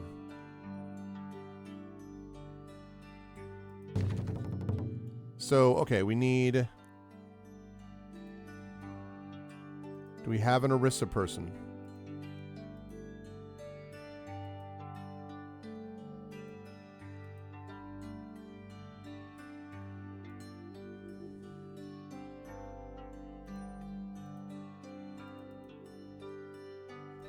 Do you worship Orisa?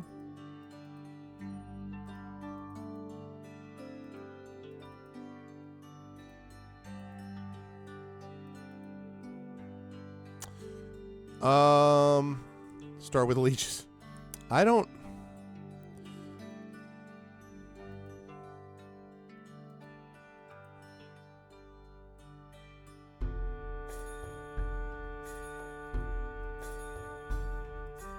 Okay, let's go with you.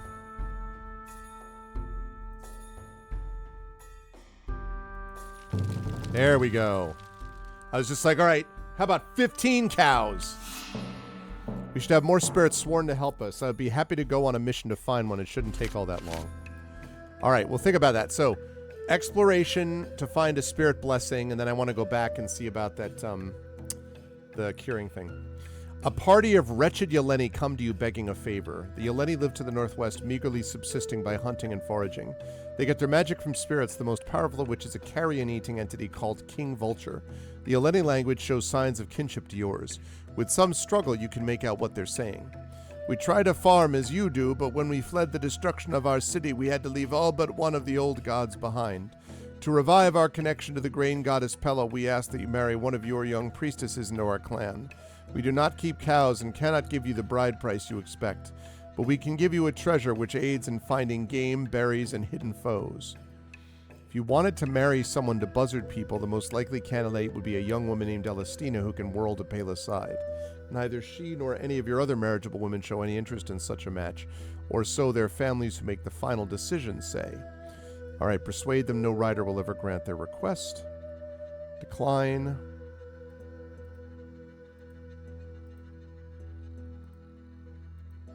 Decline. Treasure is worth more than twice the usual bride price. Could not take all our gods with us from the Golden City. At least we had some time to prepare. Big Vulture thinks much of himself, but is no king. Raven has always plucked his feathers. Our ancestors not think to guard their earth goddesses they fled. That is not our fault. The world has much to teach them and will do so mercilessly.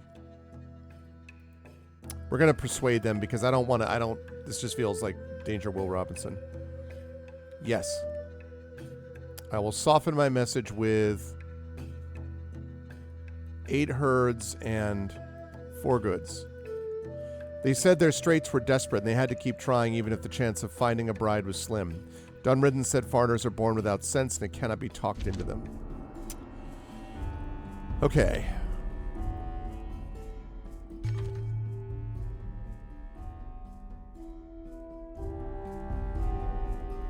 Okay. Building a shrine because I want healing for the sick. Some of the people led by Dunradden say the clan should be doing more to survive in the changing world. Others point out that besides migrating to the valley only 2 years ago, you're actually doing a lot. Seeds take time to grow, and it may well be that it will fall to the children to ride to the next big possibility. So he says do nothing. Raid a neighbor's cows or do nothing hasty. Do you have a city's great? Take a lot more planning. Raid a neighbor's cows. Do nothing hasty. Might need to wait for the gods as much as we can. So a lot of do nothing hasty. I'm going to explore our new surroundings. People expressed only lukewarm support for this idea. Gereno said that people didn't always know what they wanted, especially when it involved things they didn't know well.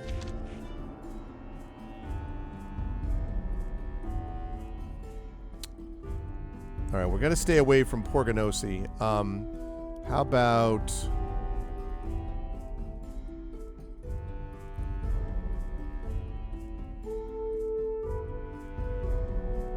Peril Un. Send an extra bow just in case. Okay. Members of the Zarent and Norden families were exploring when they spotted a baby in a clay pot floating down the Black Eel River to the south of Clan lands. Everyone agrees that the boy must have been sent by the gods, but both families claim they saw him first and should be the one to adopt him. Normally, a court of 3 elders is able to resolve disputes like this, but this case has supernatural overtones. They bring it to the clan circle. Wise elders already performed the divination but couldn't see the baby's fate in the stars. I know this one, chat. You split the baby right down the middle. You give one half of the baby to one of the clans, one half of the baby to the other clan. And then, as they realize what it is you're telling them to do, they say, "You are wise, and you didn't steal that from a guy whose name rhymes with Blalaman."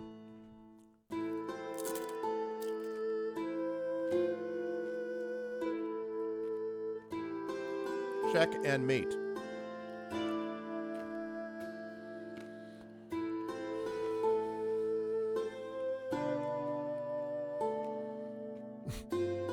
Adopt him into Urzina's family. That'll make him happy. Why is there an arrow here all the time?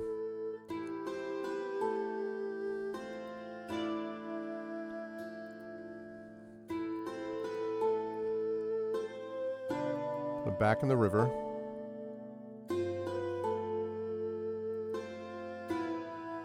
Baby back in the river. All right, so we have Rosina's family. We have adopting to somebody. So basically 3 votes could go for Rosina's family. 1 vote for put the baby back. 2 votes for put the baby back. And 2 neutral. We'll put my baby back, baby back. There'll be Zarents and parents. Let him become an Akot. Rosina adopted the baby, naming him Oralton. People complained that Rosina was taking advantage of her position as chief, hoping the baby's luck would rub off on her. Spirits can be as lazy as the rest of us. They will not help unless we ask. The crawfish has not done anything for us yet. Oh, choose spirits from the pop-up menu on the magic screen. Oh my god. Okay, wait. Too much stuff. Pop-up menu on the magic screen to check with the spirits, and then I have to explore. Lendis died of old age. At the end, he admitted that he thought highly of our clan and that the rest of us were not so bad as he had sometimes made it seem. We will not forget his ability to drive a hard but fair bargain. Leave some in reserve. 16 fewer people, 51 fewer head of cattle, 8 fewer horses than we did last time. Stole some of the clan magic. Ammonai nipped at people with a wooden beak, I'll bet. Alright, we're definitely doing fields. Okay, let's get some health going on, some wilds going on. Pastures. Exploring. Priest in the Arstone clan related a partly remembered story about elves that tended Emperor Yelm's gardens and planted the first Yarm tree. Interesting if true, but not very useful. Back from our trip to explore the southeast, although the trip was uneventful, one of the explorers found some damaged pieces of bronze armor, so at least we brought back 5 cows of wealth. Okay, declining morale. Right. We gotta fix the morale. What has the crawfish ever done for us? What's the crawfish front of Judea ever done for us? Okay. So magic, there should be something about spirits. Wait, no, where's,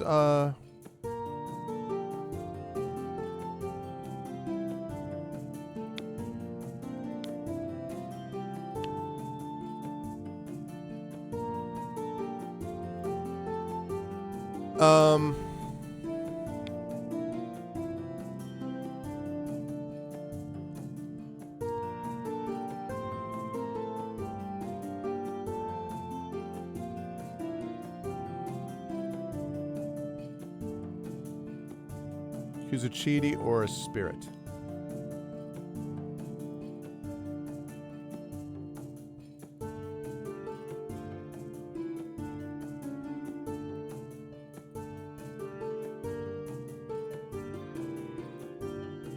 Who's the spirit that we bought?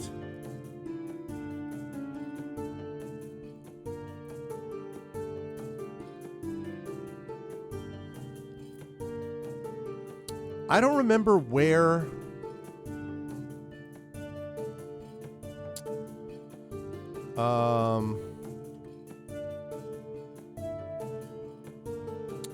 I don't remember where they said that just was. I thought it was under magic. Then there would be some spirit.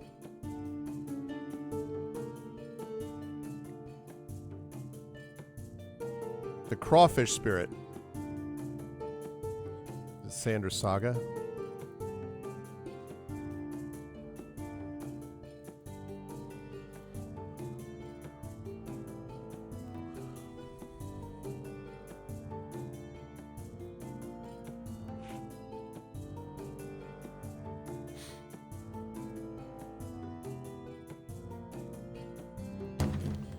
first of all, venture.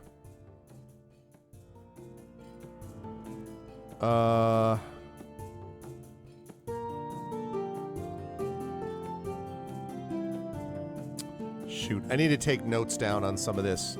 She said she wanted to explore something to get, like, spirits or something. Well, that's what it is. Search for spirit rocks. More exploration magic? Okay. Again, the Zarant family and the Norden family have entered a legal case adjudicated by elders of the Desano, Carrant, and Erkin families. As usual, the case revolves around grazing rights. Koslior says that the Nordens let their stock graze on Zarant pastures.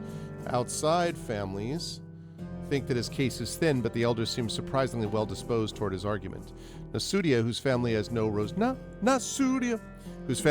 role in the case, alerts the circle to the fact that Koslior carries a magical treasure, the golden honeycomb, that aids in persuasion. His family found this object and kept it for themselves, instead of turning it over for the use of the entire clan as custom dictates. Halor has to fashion a new system of adjudication. Negotiate. Not important. Confiscate or negotiate. I'm drunk. Aminai has been really amazing. Confiscate. Negotiate. The Zarants agreed to surrender in exchange for a token payment from the council treasure stores. Other families agreed with this solution, which allowed the Zarants to retain their pride without offending everyone else. Meanwhile, Koslior won his flimsy case. Many said the Nordens deserved to have the judgment against them paid by the Circle. Does council pay the apparently unfair judgment, sparing the Norden family from to do so? Yes. Council compensated the defendants, paying the Zarants what the elders said they owed. Other families were glad to see them protected. Okay, good. I handled that well. Now the question is, where do I find the freaking crawfish spirit? I thought it would be somewhere in magic, but like...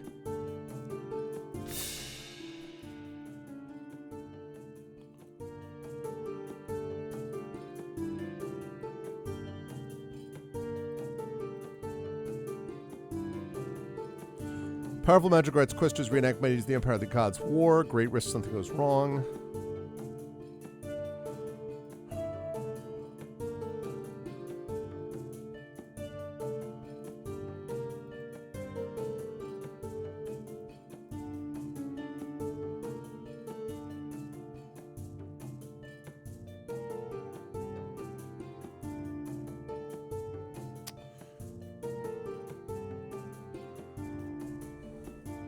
Bucenary Light Finder. Alright. When the Emperor dies, this is important, chat. Everyone lock in. We got to do a ritual, alright? When the Emperor dies, the cow mother's golden enclosure loses its safety and the pasture her daughters depend on turns dry and brittle. She leads her daughters south towards a new light and a new people prepared to protect her. Okay.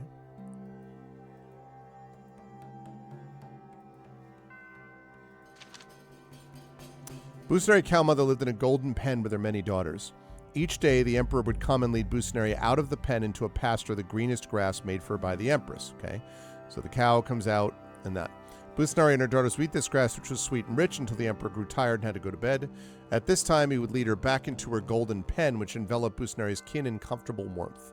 In exchange for these boons, the sweet grass, the warm pen, Bucenary fed the Emperor and his household. In those days, people did not drink milk for sustenance, instead preferring a rejuvenating mead, but they did eat beef. Bucenary selected the daughters who would join the imperial feasts. When they were done, the Emperor's servants would gather up all the bones, and after making soup, of course, would bring them to Bucenary in her pen. Bucenary would sing the long, slow song, and in the morning she would have calves, new daughters, to replace the ones who had done their duty the night before. Occasionally, Bucenary would hear a rumpus in the far distance. It was a rumpus. On occasion, when the sounds grew close, Bucenary's daughters came to her and said, "Can we truly trust the Emperor to keep us safe? We're a little bit moved." Bucenary sang them the calming song, which was called GTFO, I got this, clowns. No. Let the Emperor worry about what lies beyond the fields, and so they settled down. Over time, these disturbances grew more and more frequent. One night when the Emperor came to lead her back into the pen, Bucenary saw that he was covered with dark splotches. This had never happened before, so she asked him what they were. "Bruises," he said. "That's what you get when a fist or weapon strikes you. But do not trouble yourself. These troublemakers are but winds blowing harmlessly." Busnari ruminated upon this and saw that if times were growing tougher, the need for calm and courage had grown along with it.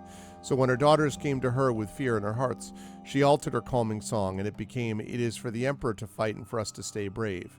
And once more they settled down. But one day when Yelm returned to escort her back to the pen, Busnari saw what he was trying to hide from her, rips in his flesh. Now she sang her calming song to the Emperor, and it became, "Share your worries and they will dwindle." "These winds are stronger than I thought," Yelm confessed. "Still, the Emperor is the Emperor, so they cannot prevail." Busnari ruminated upon this surprising turn of events until she perceived a new calming song.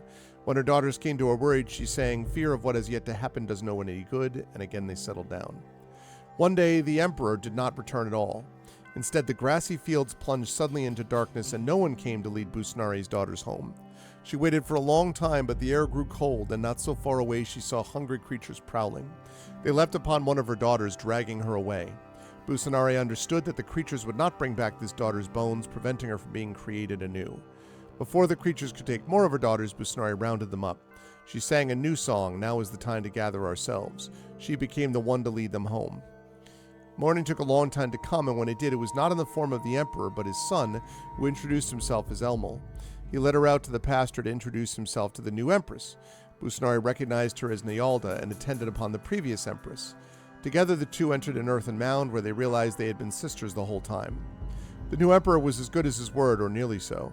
Wolves and other creatures occasionally took her daughters, but when the survivors came to her, she sang, "The new way is hard, but we will persevere." Over time, the patch of grass became ever smaller. Its edges turned brown, encroached upon by ice. Then one day, the young Emperor did not come back. Busnari's daughters wondered if he had died like his father. But since the sky had not entirely darkened, she reckoned that he had gone off somewhere. Busnari led her people to the pasture and looked for the Empress, but did not find her either. The grass had never been worse, dry and tasteless and dwindling. Busnari sang the song she had long prepared, called "Now the Moment Has Come." It drew her daughters around her, and they set off toward the greatest warmth. As her song said, this was south, the right direction. She headed that way until she found the horse goddess Gamari. "Take me to the young Emperor," Busnari said. "He went to find a new brightness," Gamari answered. "Then take me to his new household," Busnari said, "so we may calm and feed his warriors and they may protect us." Gamari agreed, but warned Busnari that Elmul's people were embarked together on a long journey. Busnari saw that Gamari had a joy in wandering. "Give me a fraction of it," she said, "so that my daughters might take it and embrace a life without pens, where you simply keep moving from one pasture to the next." And Gamari did this and went with Busnari to find her partner, Hyalor, chieftain of the riders. "Where have you been?" the frantic, hungry riders said. "Coming to you," she said, and Busnari sang her newest calming song, "Home is wherever we are." Interesting.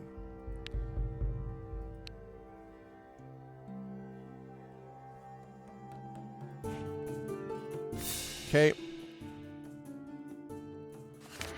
Here we go. You embark on a ritual to send one of your women to Busnari's side. You seek the aid of other riders. No. Priestess of Busnari typically attempts this ritual, calls for someone adept in leadership and the provision of food. Leadership and food. Pick a leader, then click choose.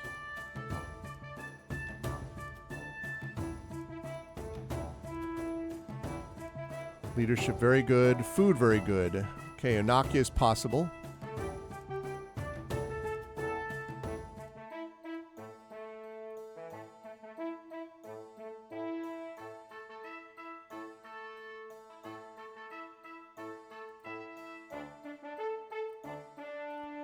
Okay, Unakia. Some asked why the circle had chosen to perform this ritual now when we had no devotee of Busnari to send to her side. I will spend 10 goods and 30 herds. Busnari finds Busnari's daughters in a chilly pasture. Wolves howl and snarl in the distance, hungry for their flesh. Choice that more or less patch the path of the goddess are often easier. You also need to consider the abilities of the mere human performing the ritual. Gotta sing the cows a calming song. The song that came to her lips was called "Let Elmul Worry About What Lays Beyond the Fields." Busnari's daughters lowed, taking heart from its ancient melody. Sometimes decisions reflect an aspect of the goddess, okay? Sun plunges from the sky and falls into hell. Confusing and frightened by the dark, the herd breaks up. Busnari's daughters scatter in all directions. How does Naka get them back? By reassuring them. But they would not be reassured. Ice comes to fill the pasture, killing the grass. Even the cold sun vanishes in the sky. Where does she lead the herd? Ah. Unaika lead the daughters of Busanari to a verdant valley. There Gamari greets them. They ask Gamari where their home is. Everywhere, she says, for you are now free of your former pens, which were a prison. The daughters of Busanari do not seem as pleased to hear this as Gamari is to say it. Rituals fail even if you follow the known story. Daughters into their new lives with a curious skittishness. Naka returned from her sky ride knowing the ritual had failed. She said she should have been able to reassure those cows because Busanari did in the story. The people's disappointment was plain to see. Well, crap.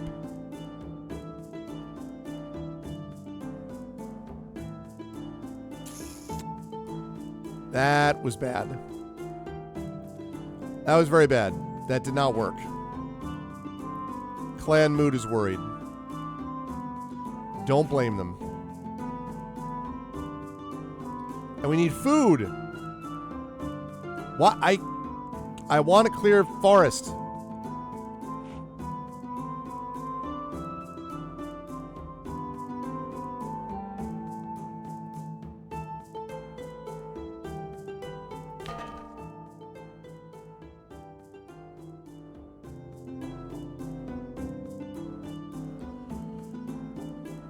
Okay, should be safe from bandits.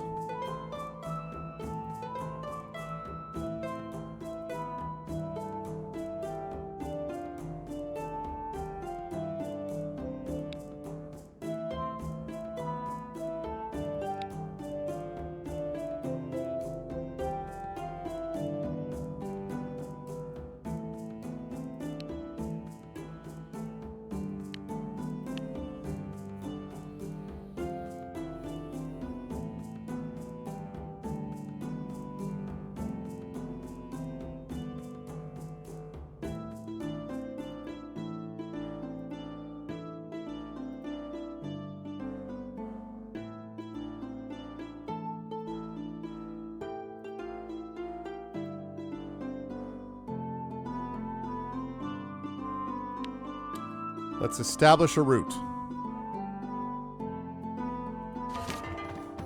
Okay. Your former pens were a prison is a tough thing to say to a writer. Exactly. I was cowed by their decision. The High Stallion clan announces a prize of 20 cows for the clan who brings in the biggest deer in the next 2 weeks. Hunting competitions bring glory both to the winners and to the clan offering the prize.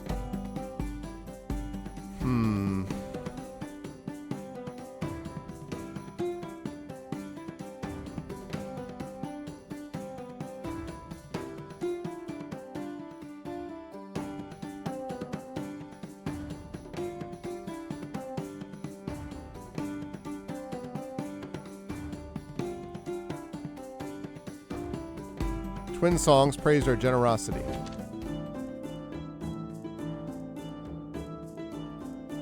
I know we need to prepare fields. I know that.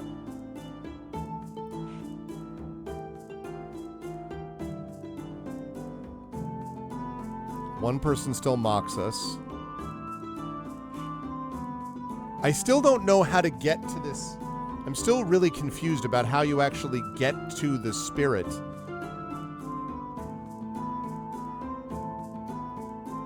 Oh, that's how.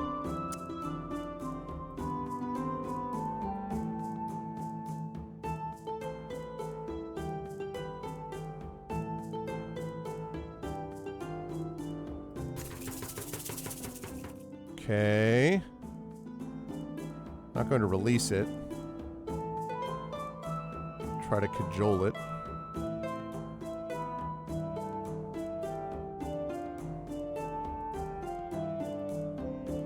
Bargaining good.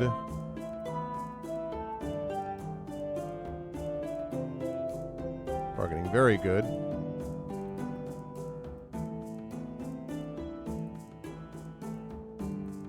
Bargaining good.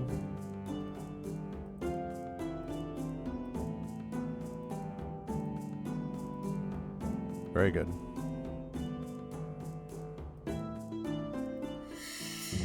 Adara managed to convince the crawfish spirit to help the clan for several years. All right, go to caravans back from the Zarhawks. Great to trade on this regular basis. Okay, so we got some trade caravans. That's good. Raven and Hyalor.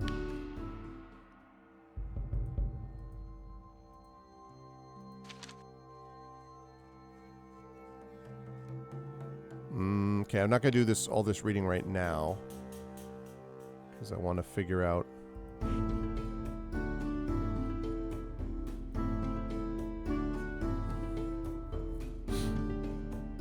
We need to prepare more fields. Need to prepare. Need to prepare. Need to prepare. Actually build more fields.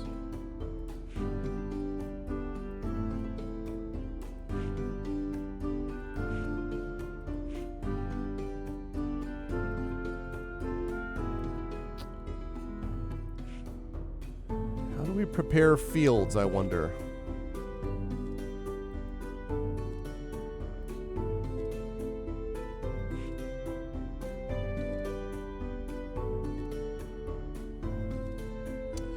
I'm a little confused about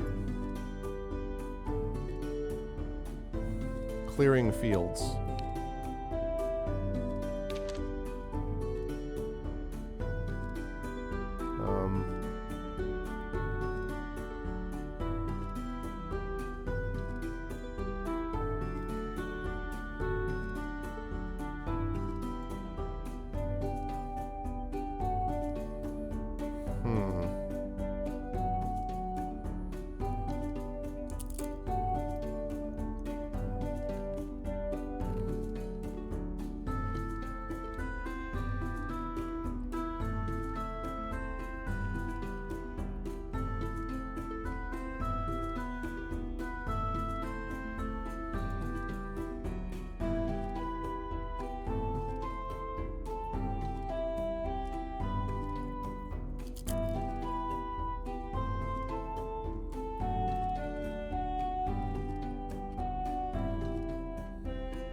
Trying to figure out what to do about these fields.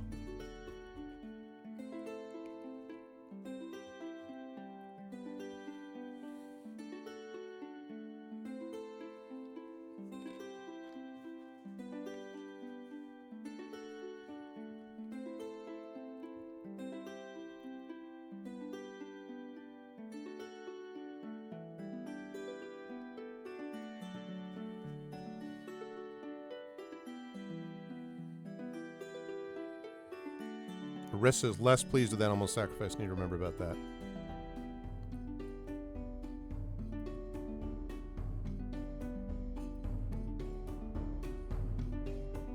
Just looking for clearing the fields.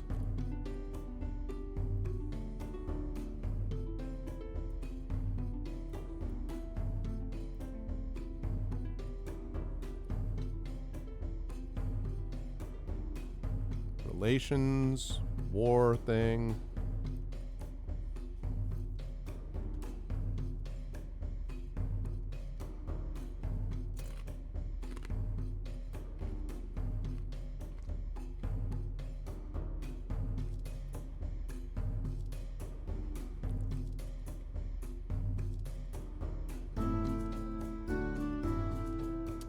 Trying to relate the fields.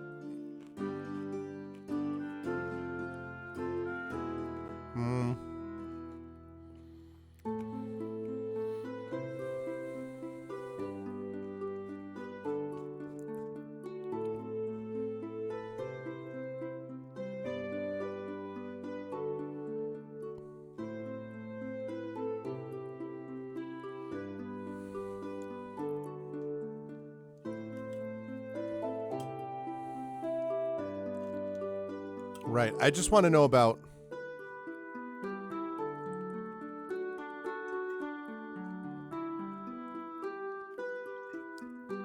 I understand this. I understand everything it's saying here.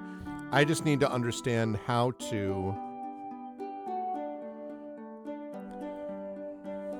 I understand the clearing the fields thing.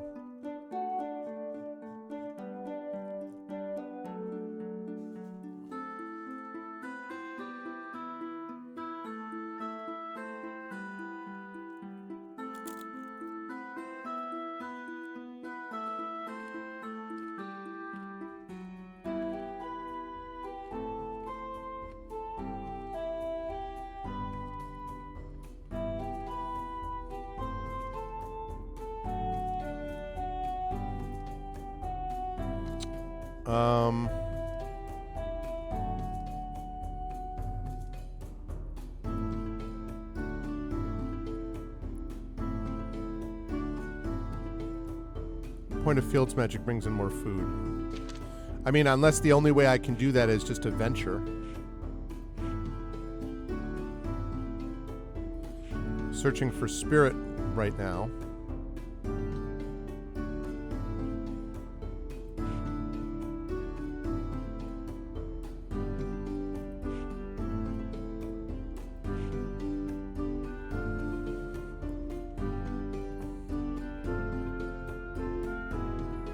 Blessing.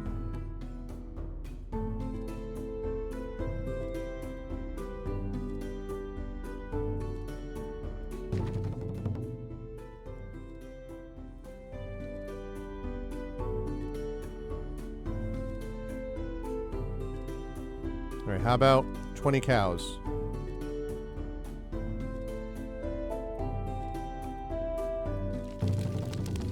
A cattle ward blessing, okay. One of your young foragers found a strange object half buried in the earth while picking berries. Your priests and shamans say this clay mass must be a magical treasure of some kind. What do you do with it? It says keep it. So embrace their ways. It also said keep it. Musical magical treasure fetcher's goods worth 50 cows. He wants me to trade it away. Doesn't help us fight, just to hold on to it. Do we get a chance to trade for treasure that does? Keep it. Gods that want us to keep it for ourselves. I'm always a little worried when Ammonai recommends anything, but keep it to show others we don't fear the unknown. Sacrifice them. Okay, keep it. After further investigation, our shamans confirmed the mask would help us succeed with rituals that dealt with spirits.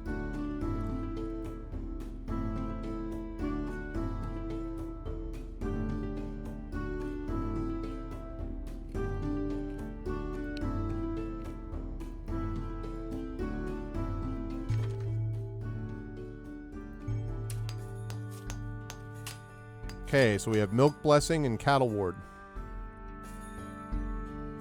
I really wanted calf blessing.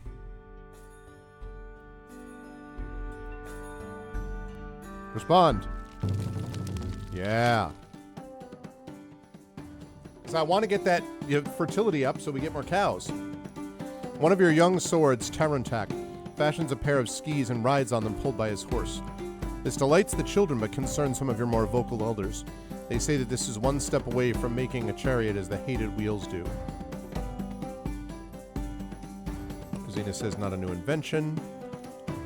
Mireille says to him to stop. Sonora says sponsor a ski race. Tarantak is skilled enough to ensure a contest goes safely. Sponsor a ski race. Racing a best sport, new way to race. Sponsor ski race, though I'm nervous that she recommended anything. Okay, we on the circle end of the contest. Sponsor a ski race. Sponsor ski. All right, let's sponsor a ski race. Many eagerly learned Tarantak's tricks. The matches gave delight to the people in a time of darkness. We would do this every year, the people proclaimed.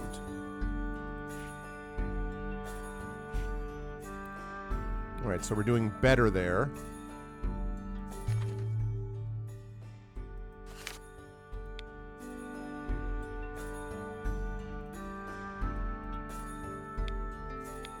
That's the one I want.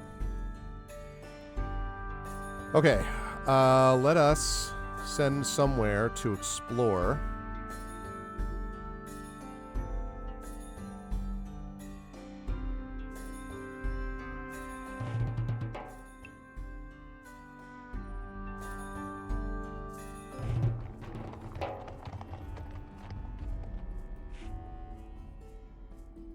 Okay.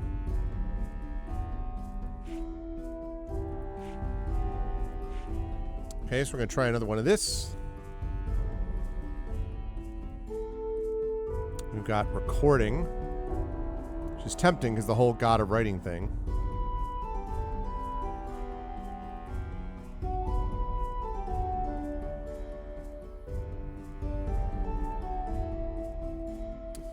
Makes our markets more profitable.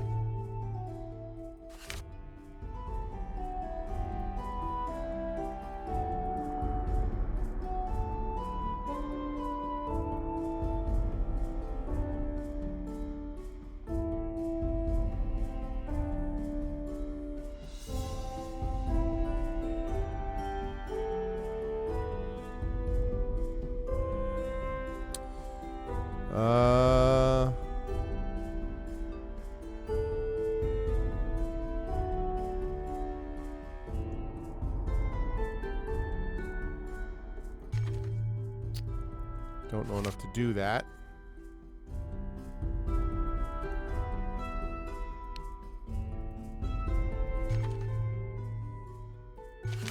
Okay. While exploring the valley, Alaya and her party are challenged by a patrol of the White Fox clan who you do not know well. Strangers, you trespass on White Fox lands. You did not bang the drum of greeting, so must be raiders or worse, sneak thieves, they cry, drawing their weapons. Very good at combat. Okay. This bold charge surprised them. They stoutly defended their territory. 2 warriors were killed and 3 were wounded.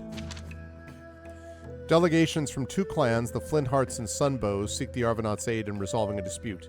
Each claims to make better dumplings, stone-cooked stew, and BQ sauce than the other. Okay, now we're talking my language. This is the kind of Solomon thing that I want, for sure. Sign me up.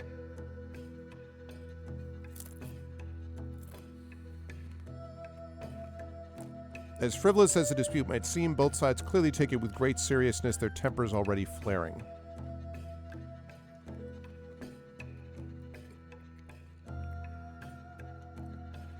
Name for God's first grain house, so no opinion. How can we please both? No opinion. Judges will choose based on merit. Merit or anything else. Don't know. Thinks it's a bad idea. Based on merit. Our judges declared all the meals delicious. In the end, they decided that the Sunbow clan made the best beef cube sauce, while the Flintheart edged them out ever so slightly with their dumplings and stone-cooked stew. This pleased the Flinthearts, but infuriated the Sunbows. Sorry, guys.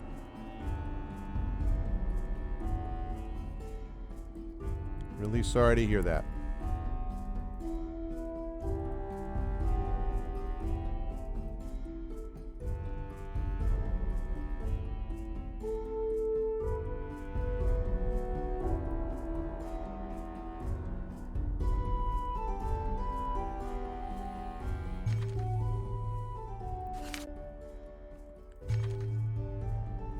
Oh, we would need that.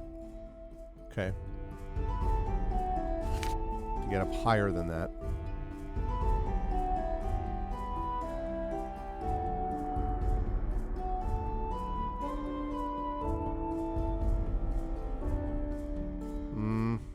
Tempting.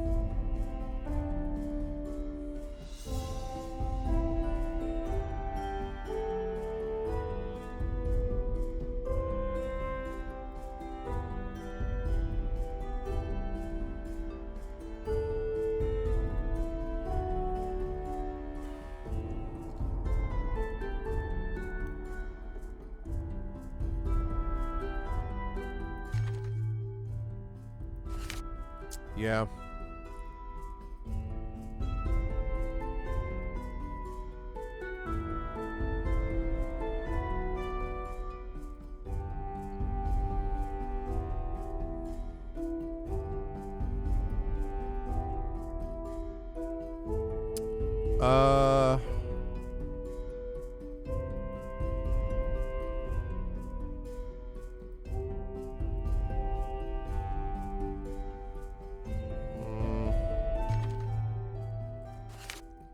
sacrifice.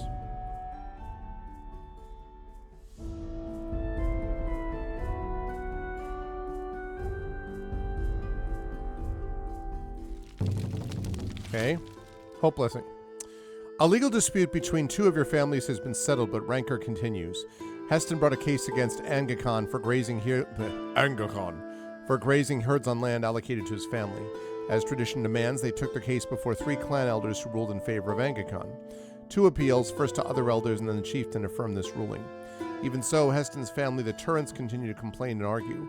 Other families now say that their bickering sows discord through the entire clan. Right, keep the losing family a cliff from the Can Reserve. Have Rosina prevailingly involved elders for calm. Keep the circle out of this. Stage an archery contest the entire clan. Throw a feast to the entire clan. Okay, no opinion. Stage an archery. Stage an archery. Doesn't love it. Throw a feast.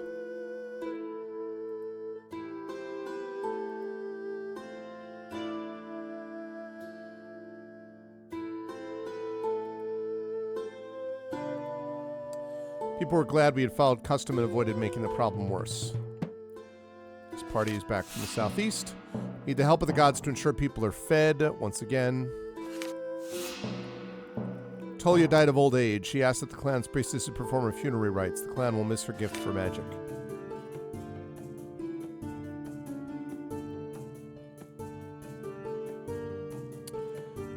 Alright, so 29 babies were born. 19 children as adults. 24 more people than we did last Sacred Time. A lot less cattle, though. So I'm getting a little worried about our cattle amounts. But more horses and more people. It's 53 cows worth of goods. Made a profit of 36 cows worth of goods.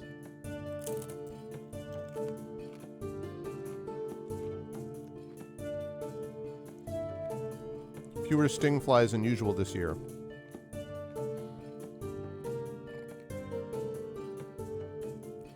I really want to get those fields cleared.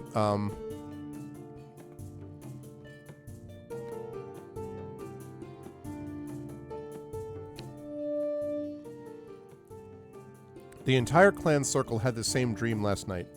Our gods warned that a quarrelsome wind would blow through the valley, but it would not blow the Arvanauts away if we were true to Elmal and loved Nyalda.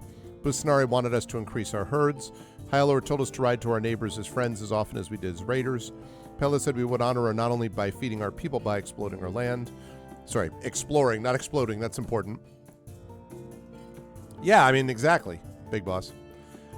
Even Raven was there. She left droppings in the hall and said we'd have to do an impossible thing to survive. It was not entirely clear, but my sense is that there's no one thing we must do.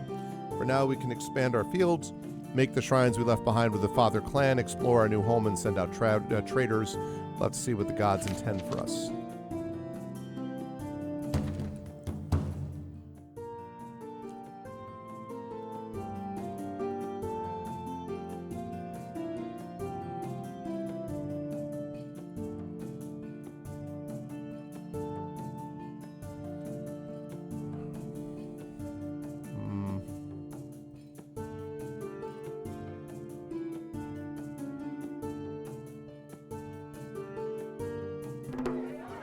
Jevan led the clan in the time-consuming work of digging drainage canals and ripping out Concornia roots.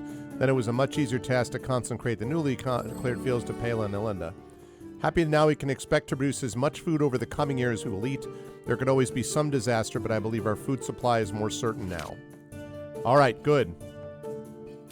Nice. Clan mood is reserved. Look at this. The clan mood, they're feeling better. Not as many biting insects. Got the food stabilized. It's all right. We had a few naysayers. You know, haters gonna hate, but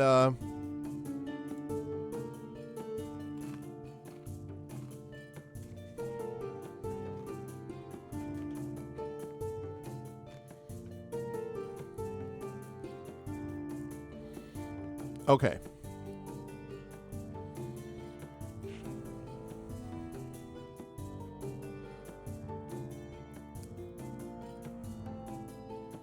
Okay, so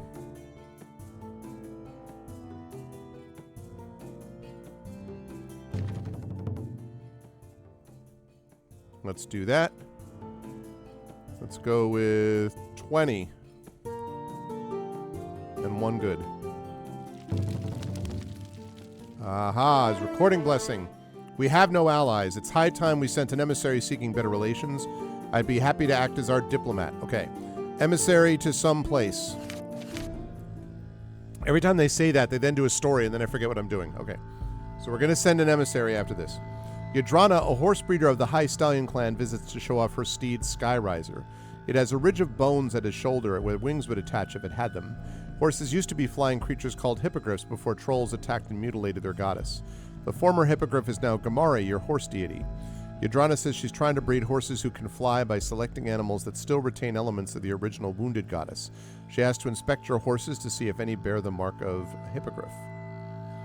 Now we could perform a ritual. Rani has no thought about it. Sell her any horses that interest her? No. Give her any horse that have the trait she seeks. Exciting prospect.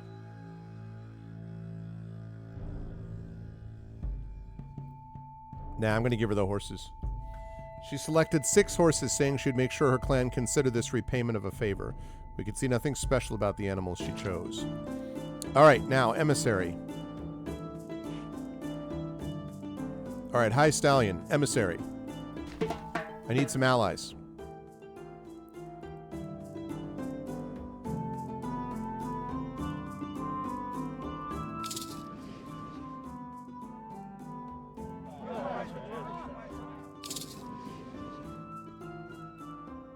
Yeah, diplomacy excellent, for sure. Okay, let's see. Send to High Stallion.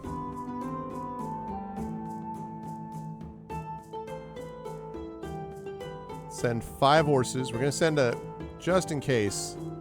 Shouldn't be a problem, but 3.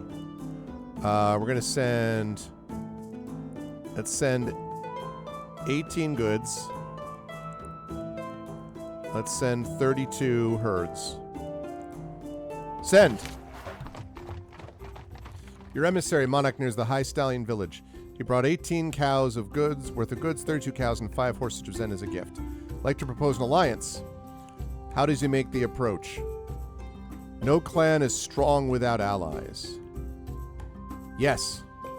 I will also give you an additional 5 goods and an additional 25 herds. They agreed that we should join forces against the valley's many dangers and became our allies. We swore oaths of support and promised to worship at each other's temples. Yeah, we got an ally. Hell yeah, we got the High Stallion, the Arvanauts, and the High Stallion verse. Look, they've got this whole central area here, you know. All right, we're going to explore here, I think.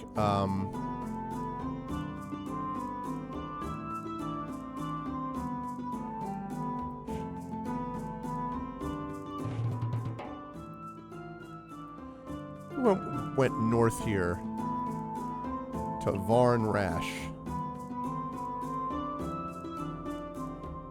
And send. According to the old Eagle clan, the spirits must laugh at us because we don't have any sworn spirits. We must show otherwise by sending an expedition to bring back another. Well, you could have told me that before I explored. One of your young herders breathlessly arrives to inform you that a party of trolls has entered the boundary region between your lands and the Burn Peak clan. Each of these hulking creatures of darkness fights like 3 of your best warriors. When they hit human settlements, they raid them for anything they can eat. Nearly everything fits in that category. Probably have to coordinate attack with the Burn Peaks. If they like us enough to believe us, they're headed our way. Faster we strike, the better. Be back for a while. Stop talking, start fighting. Let's coordinate an attack. Rally to defend ourselves and warn the Burn Peaks.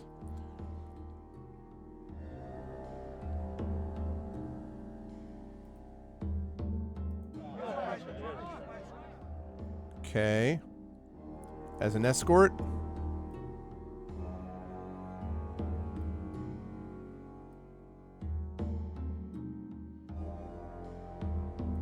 Proceed. Wait, what? Oh, and then how many warriors? Shoot. I've made a terrible mistake. The Burn Peaks agreed to join with us against the trolls whichever way they turned. This was good because they turned toward us. Burn Peak warriors hit them from behind as we bore the brunt of the troll attack. They scattered our riders, they felled our horses and ate of their flesh, then made off with goats and cows. 3 warriors were killed, 5 were wounded. Trolls pillaged our herds, devouring 15 cattle before leaving. The Burn Peaks seemed glad the fight had not taken place on their land. Yeah, I kind of screwed that up, to be honest. That was less good than I hoped for.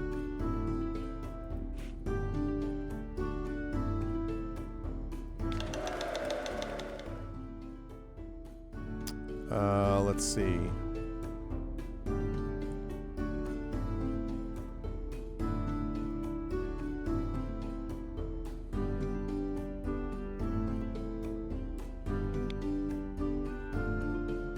Recruit. We got 1 qualified warrior. Well, yeah, but he was like the 13th warrior, so he turned out to be the best. He was the guy. Okay.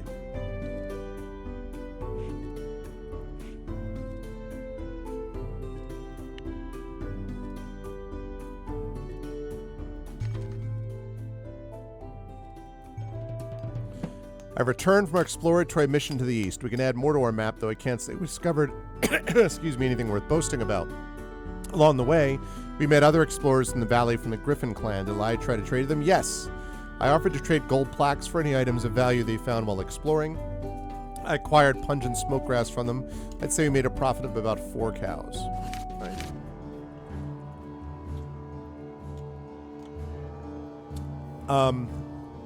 I'm sorry. Are those horse-sized beavers?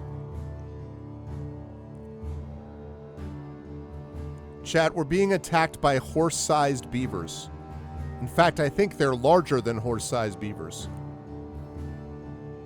Giant river monsters swarm across your lands. You know my reaction to that? I see that picture and all I can think of is, well, damn.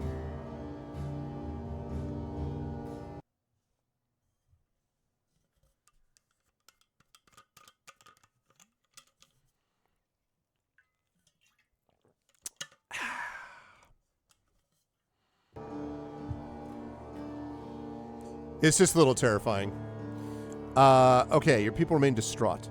Your shamans point out that the Weeder people who dwell on the nearby Black Evil River have been known to make deals with river monster spirits. Okay, reassure the clan.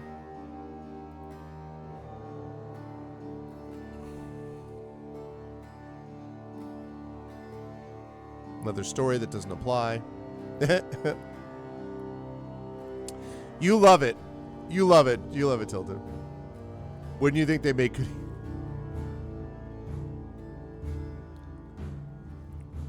There's no need to be such an eager beaver, you know what I'm saying? Great. Reassure the clan this is a one-time occurrence. Attack the Weeders. Reassure the clan. Call on the gods for aid. I'm going to call on the gods for aid.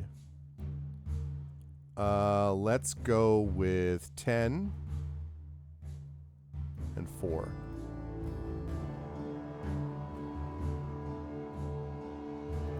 Elmel, the priest pronounced the ritual successful. The monsters fled from the light of his arrows. Yeah. People are happier. I'm gonna go back to picking stappies. Pelt them with rocks, that's right. Pelt those guys with rocks.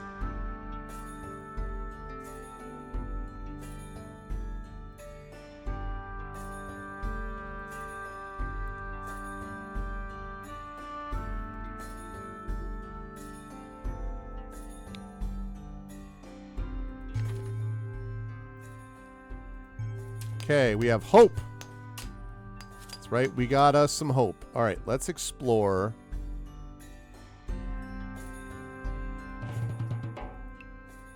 Naranon. Actually, wait, let's search for spirits. We have not done that yet very much. Our search for spirits could not proceed with trolls prowling in their element. Have to try again when it's warmer. Oh, okay. A delegation from the Griffin clan arrives to petition you for aid. Raids from the White Fox clan have exacted a toll on their herds. Any help you give will be remembered gratefully. People are in no mood to help. First clan became the Four Clans. Not long before, one of them ran into trouble and went to the others for help. Why curry favor those who have nothing to trade? Can't defend themselves, they should disband. Jeez. Perform a taxing ritual of assistance. Decline. Nyalda. Alright, let's do that. Nyalda.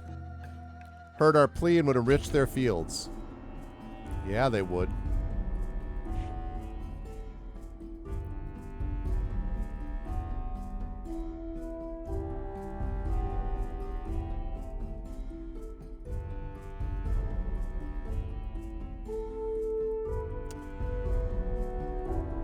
Can we...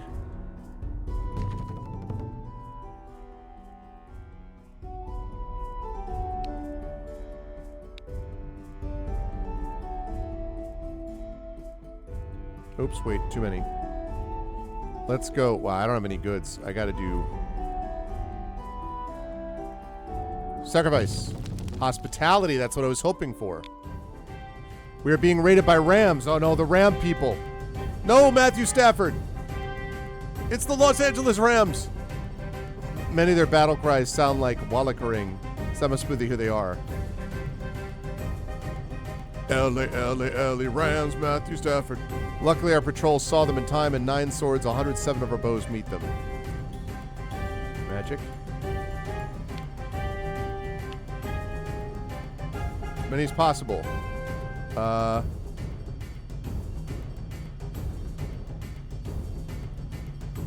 As our priests completed the rituals, our warriors felt a warm glow, as if they had drunk several cups of kumis but focused on victory. While we performed our ritual, Lockring shifted some of their forces into a reserve. Had maneuvered on a deadly rain of sting stones.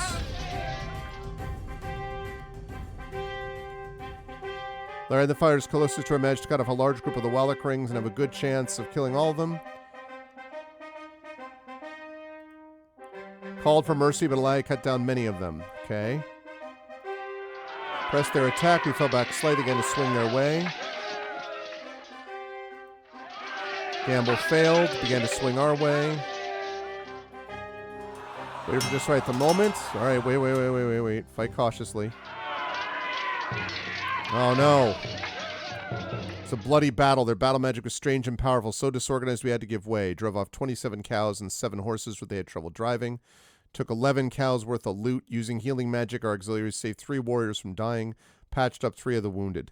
All right, so we killed 18 of theirs, and 23 were wounded. And then we didn't kill any elite and wounded 6. Only 2 of ours elite were wounded. 14 of ours were killed and 37 wounded. That seems not great. That seems not great.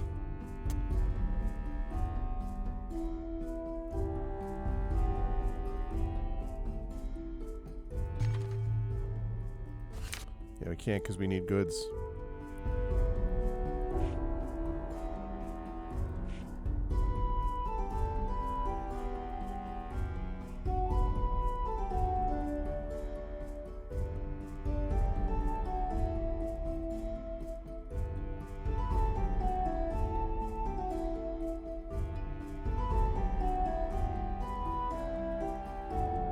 All right, let's send an emissary.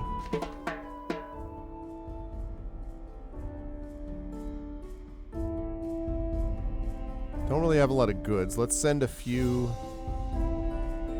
20 herds.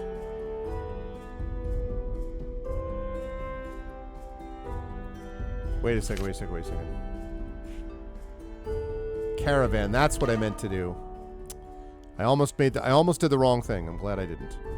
Okay. I want to establish a route.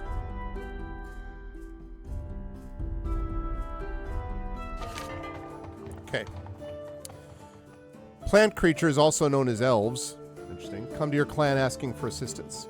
Using the trade language, they haltingly explain that they have lost crucial fertility.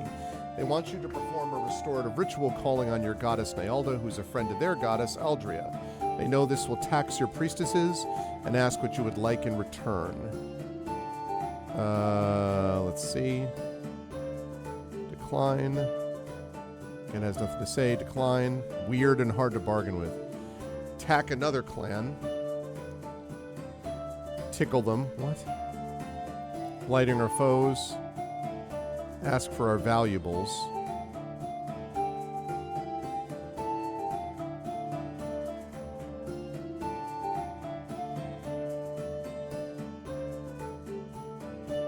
I'm going to ask for valuables.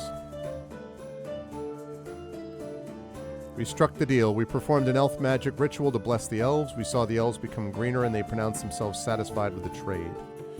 All right, 28 babies were born last year. We initiated 20 children as adults, 24 fewer people. I'm sure it didn't help we got into a war. 151 fewer head of cattle, 28 fewer horses than we did last sacred time. Not great. Crafters produced 53 cows worth of goods. Market made a profit of 44 cows worth of goods. Maintaining our shrines took 20 cows and goods worth 40 cows. Leaves of the oak trees fell off early. Nobody agreed with this signified. Known for finding secrets Hyalor left before he died. Trickster spirit stole some of the clan magic. Ammonai upset everyone by repeating shameful truths out loud. Yeah, I'll bet. Okay, so I got to throw some points into war here. Also, health. Ritual for sure. A little bit in diplomacy. Fields. Caravan is back from the Paraluni. The Paraloon traders were pleased to receive the first caravan we'd sent to them. They said access to more horses was always a good thing and agreed to regular trade, also made a small profit from the trip. Word has it that the Arrowstone clan, never known for being especially prosperous, has slipped even further into poverty. Someone should put them out of their misery. I'll bet. All right, just about done here, but it's going to be our last event of the thing that we do. Foreigners who do not speak your proper language but can only be communicated with using basic trade talk show up on your lands. These are the Ram people who worship unfamiliar gods and follow strange laws and customs. They raided you recently, yeah, I noticed, but act like you should not be offended by that. The frick? They point at your horses excitedly. They seem to want something, but from their halting trade talk, you can't tell what it is. You can figure out that they call themselves the Wallakaring clan. You people just freaking attack me. The hell? If we befriend them, we can trade them. Anything but horses, that is. Normally, I would know many warriors nearby clan fields, but our contacts with Rams have been slim. Offer them a favor. Threaten them.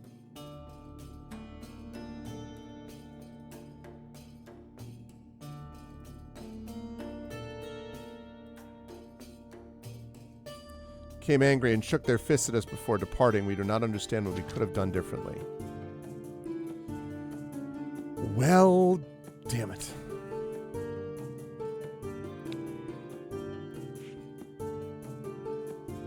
Okay. Very interesting. Well, that was like... That's a very weird... I mean, like, I kind of liked it. It's a very strange sort of game, though, where I felt like I never really had a grip on anything in particular, but it wasn't bad. I mean, I enjoyed it. There was never a part where I was like, oh, you know, I don't understand. Like, there was never a part where I felt, got it. Like, I'm locked in. I figured it out. I felt like I was always just sort of like reacting to circumstances, going along for the ride. A little Banner Saga-ish, like I had wondered about, in fairness, to do something like that. So very interesting, huh? This reminds me also a little bit of the Spiderweb software games, which are like very hardcore RPGs. And I don't mean that the style of this reminds me of it, but the sort of what it's asking you to do, like the sort of type of game that it is, based upon your knowledge and experience, reminds me similarly of what something like Spiderweb software expects you to be good at when it comes to understanding RPGs. Interesting. I'm going to have to think a lot about that game. That's very interesting. Because I can see... Yeah, that's neat. That's neat. That's interesting. And I know nothing. I mean, I've heard of Glorantha, but I know nothing about the actual dragon. I know nothing about the RPG or about the world more broadly or anything like that. So that was cool. That was neat. But now I've got to get back and get rolling with. Wait a second. And get rolling with getting ready for GOG, because I'm going to be over on GOG's channel in about 45 minutes or so. And I'm going to be playing some of the Lamplighters League, which this is a premiere of a game which is very cool from everything I've been able to tell. I will know more about it, obviously, after I play it myself, but it's Harebrained Schemes, and that's always a good positive thing. So yeah, the Lamplighters League is going to be premiering today over on GOG. If I don't like it, I have some thoughts about other games I might try instead over there, but I'm going to try this and see what we do. So thanks again to GOG for providing 6 Ages. Thank you to Prince Justin for nominating. Thank you to all of you for voting on it, and of course for stopping by and watching me play it. So I hope everyone had a good time, and if so, I hope you will consider following. I hope you will check out my YouTube at !ArvTube, Discord at !ArvCord, Blue Sky !ArvSky, website arvanellaron.com, financially !ArvShop is the merchandise area, !ArvTrayon is that Patreon, trying to build that back up into triple digits. Cool stuff for you and for the channel, so please support there. Please sub to the channel, which gives you those custom sub badges and emotes to use here, there, and everywhere across Twitch. Please consider as well on the publishing front, Icarus, my graphic novel from Mathis Arts, Library. That's my Tales and Tomes, The Forbidden Library, my 5e adventure and source book from Alligator Alley Entertainment, Grayshade. It was a damn good time. Listen, I appreciate, you know, when you talk about that, Tilted, you really do speak the truth. So, it's good that you're being truthful. Exclamation Point Icarus, a graphic novel from Mathis Arts, Library, Tales and Tomes from the Forbidden Library, my 5e adventure and source book from Alligator Alley Entertainment, Grayshade, that's my Grayshade IP, Grayshade Renegade Heretic from the Grey Assassin Trilogy, available at that link. Also, you can get the audiobook of Grayshade Renegade and Heretic from our very own Trent Sparks at that link, and you can pre-order the tabletop role-playing game of Grayshade, coming to you from Alligator Alley Entertainment, and which is going to be out soon, made by our very own Brandon O'Brien, The Rising Tides. You can pre-order that game there as well. And as always, BLM, Black Lives Matter, important to affirm and assert the significance and importance of Black lives. Help Now, the World Health Organization page on suicide prevention. Important to reach out to others when you need help and reach out to others when they need help as well. And Ukraine, UKRAINE, to help the people of Ukraine as they fight back against an illegal and illegitimate war with bravery and courage, and send the message will do so for others in that situation in the future. Continued love to the people of Minnesota, specifically Minneapolis, the people of Memphis, Tennessee, people of Newark, New Jersey, everyone who is fighting across the country against federal invasion, occupation, and fascism. We are winning. Keep it up, and continue. And thank you for continuing to inspire everyone with your actions all the time. Okay.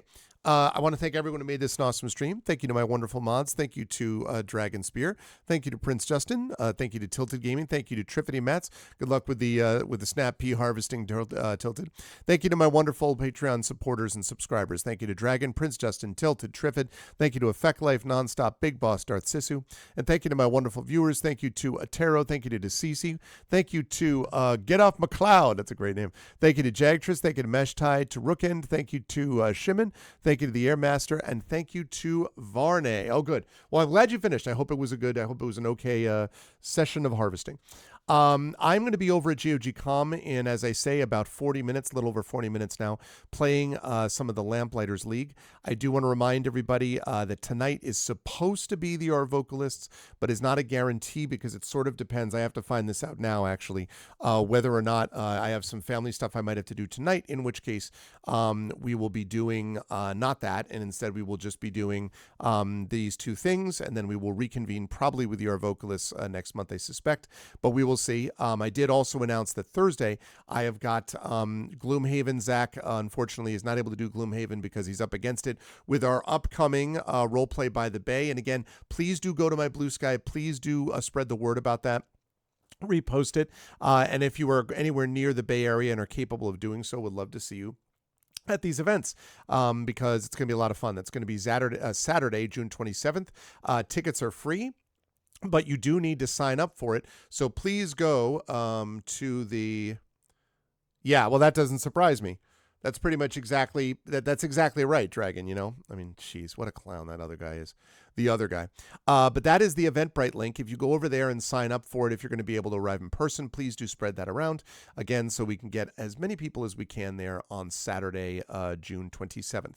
As for tonight, might be playing, not 100% sure. Thursday, though, is definitely going to be more of 007 First Light, which I had a great time with. Saturday is our Eberron postmortem, so we're going to be doing that Saturday. So definitely stop by and check us out for that. And then next week, I will have a couple of streams on Tuesday. And then we are going to be heading off to San Francisco, and then things are going to be a little bit up in the air in terms of streaming for a couple of weeks until I get back. And then when I get back from ReaderCon, things will settle down again until Gen Con, and then they'll settle down again after that. So that's the deal with that. So thanks, everyone. Thank you for suggesting this game. Good times. And I will see you folks over on GOG.com in just a little bit for Pen and Pixels. Possibly back here tonight at 9 p.m. Eastern, but if not, then I will see you folks back on this channel on Thursday. But I'll also see you this afternoon over on GOG.com's channel. Until then, everyone, please be good to each other. Much love, and I'll talk to you in a bit. Bye for now.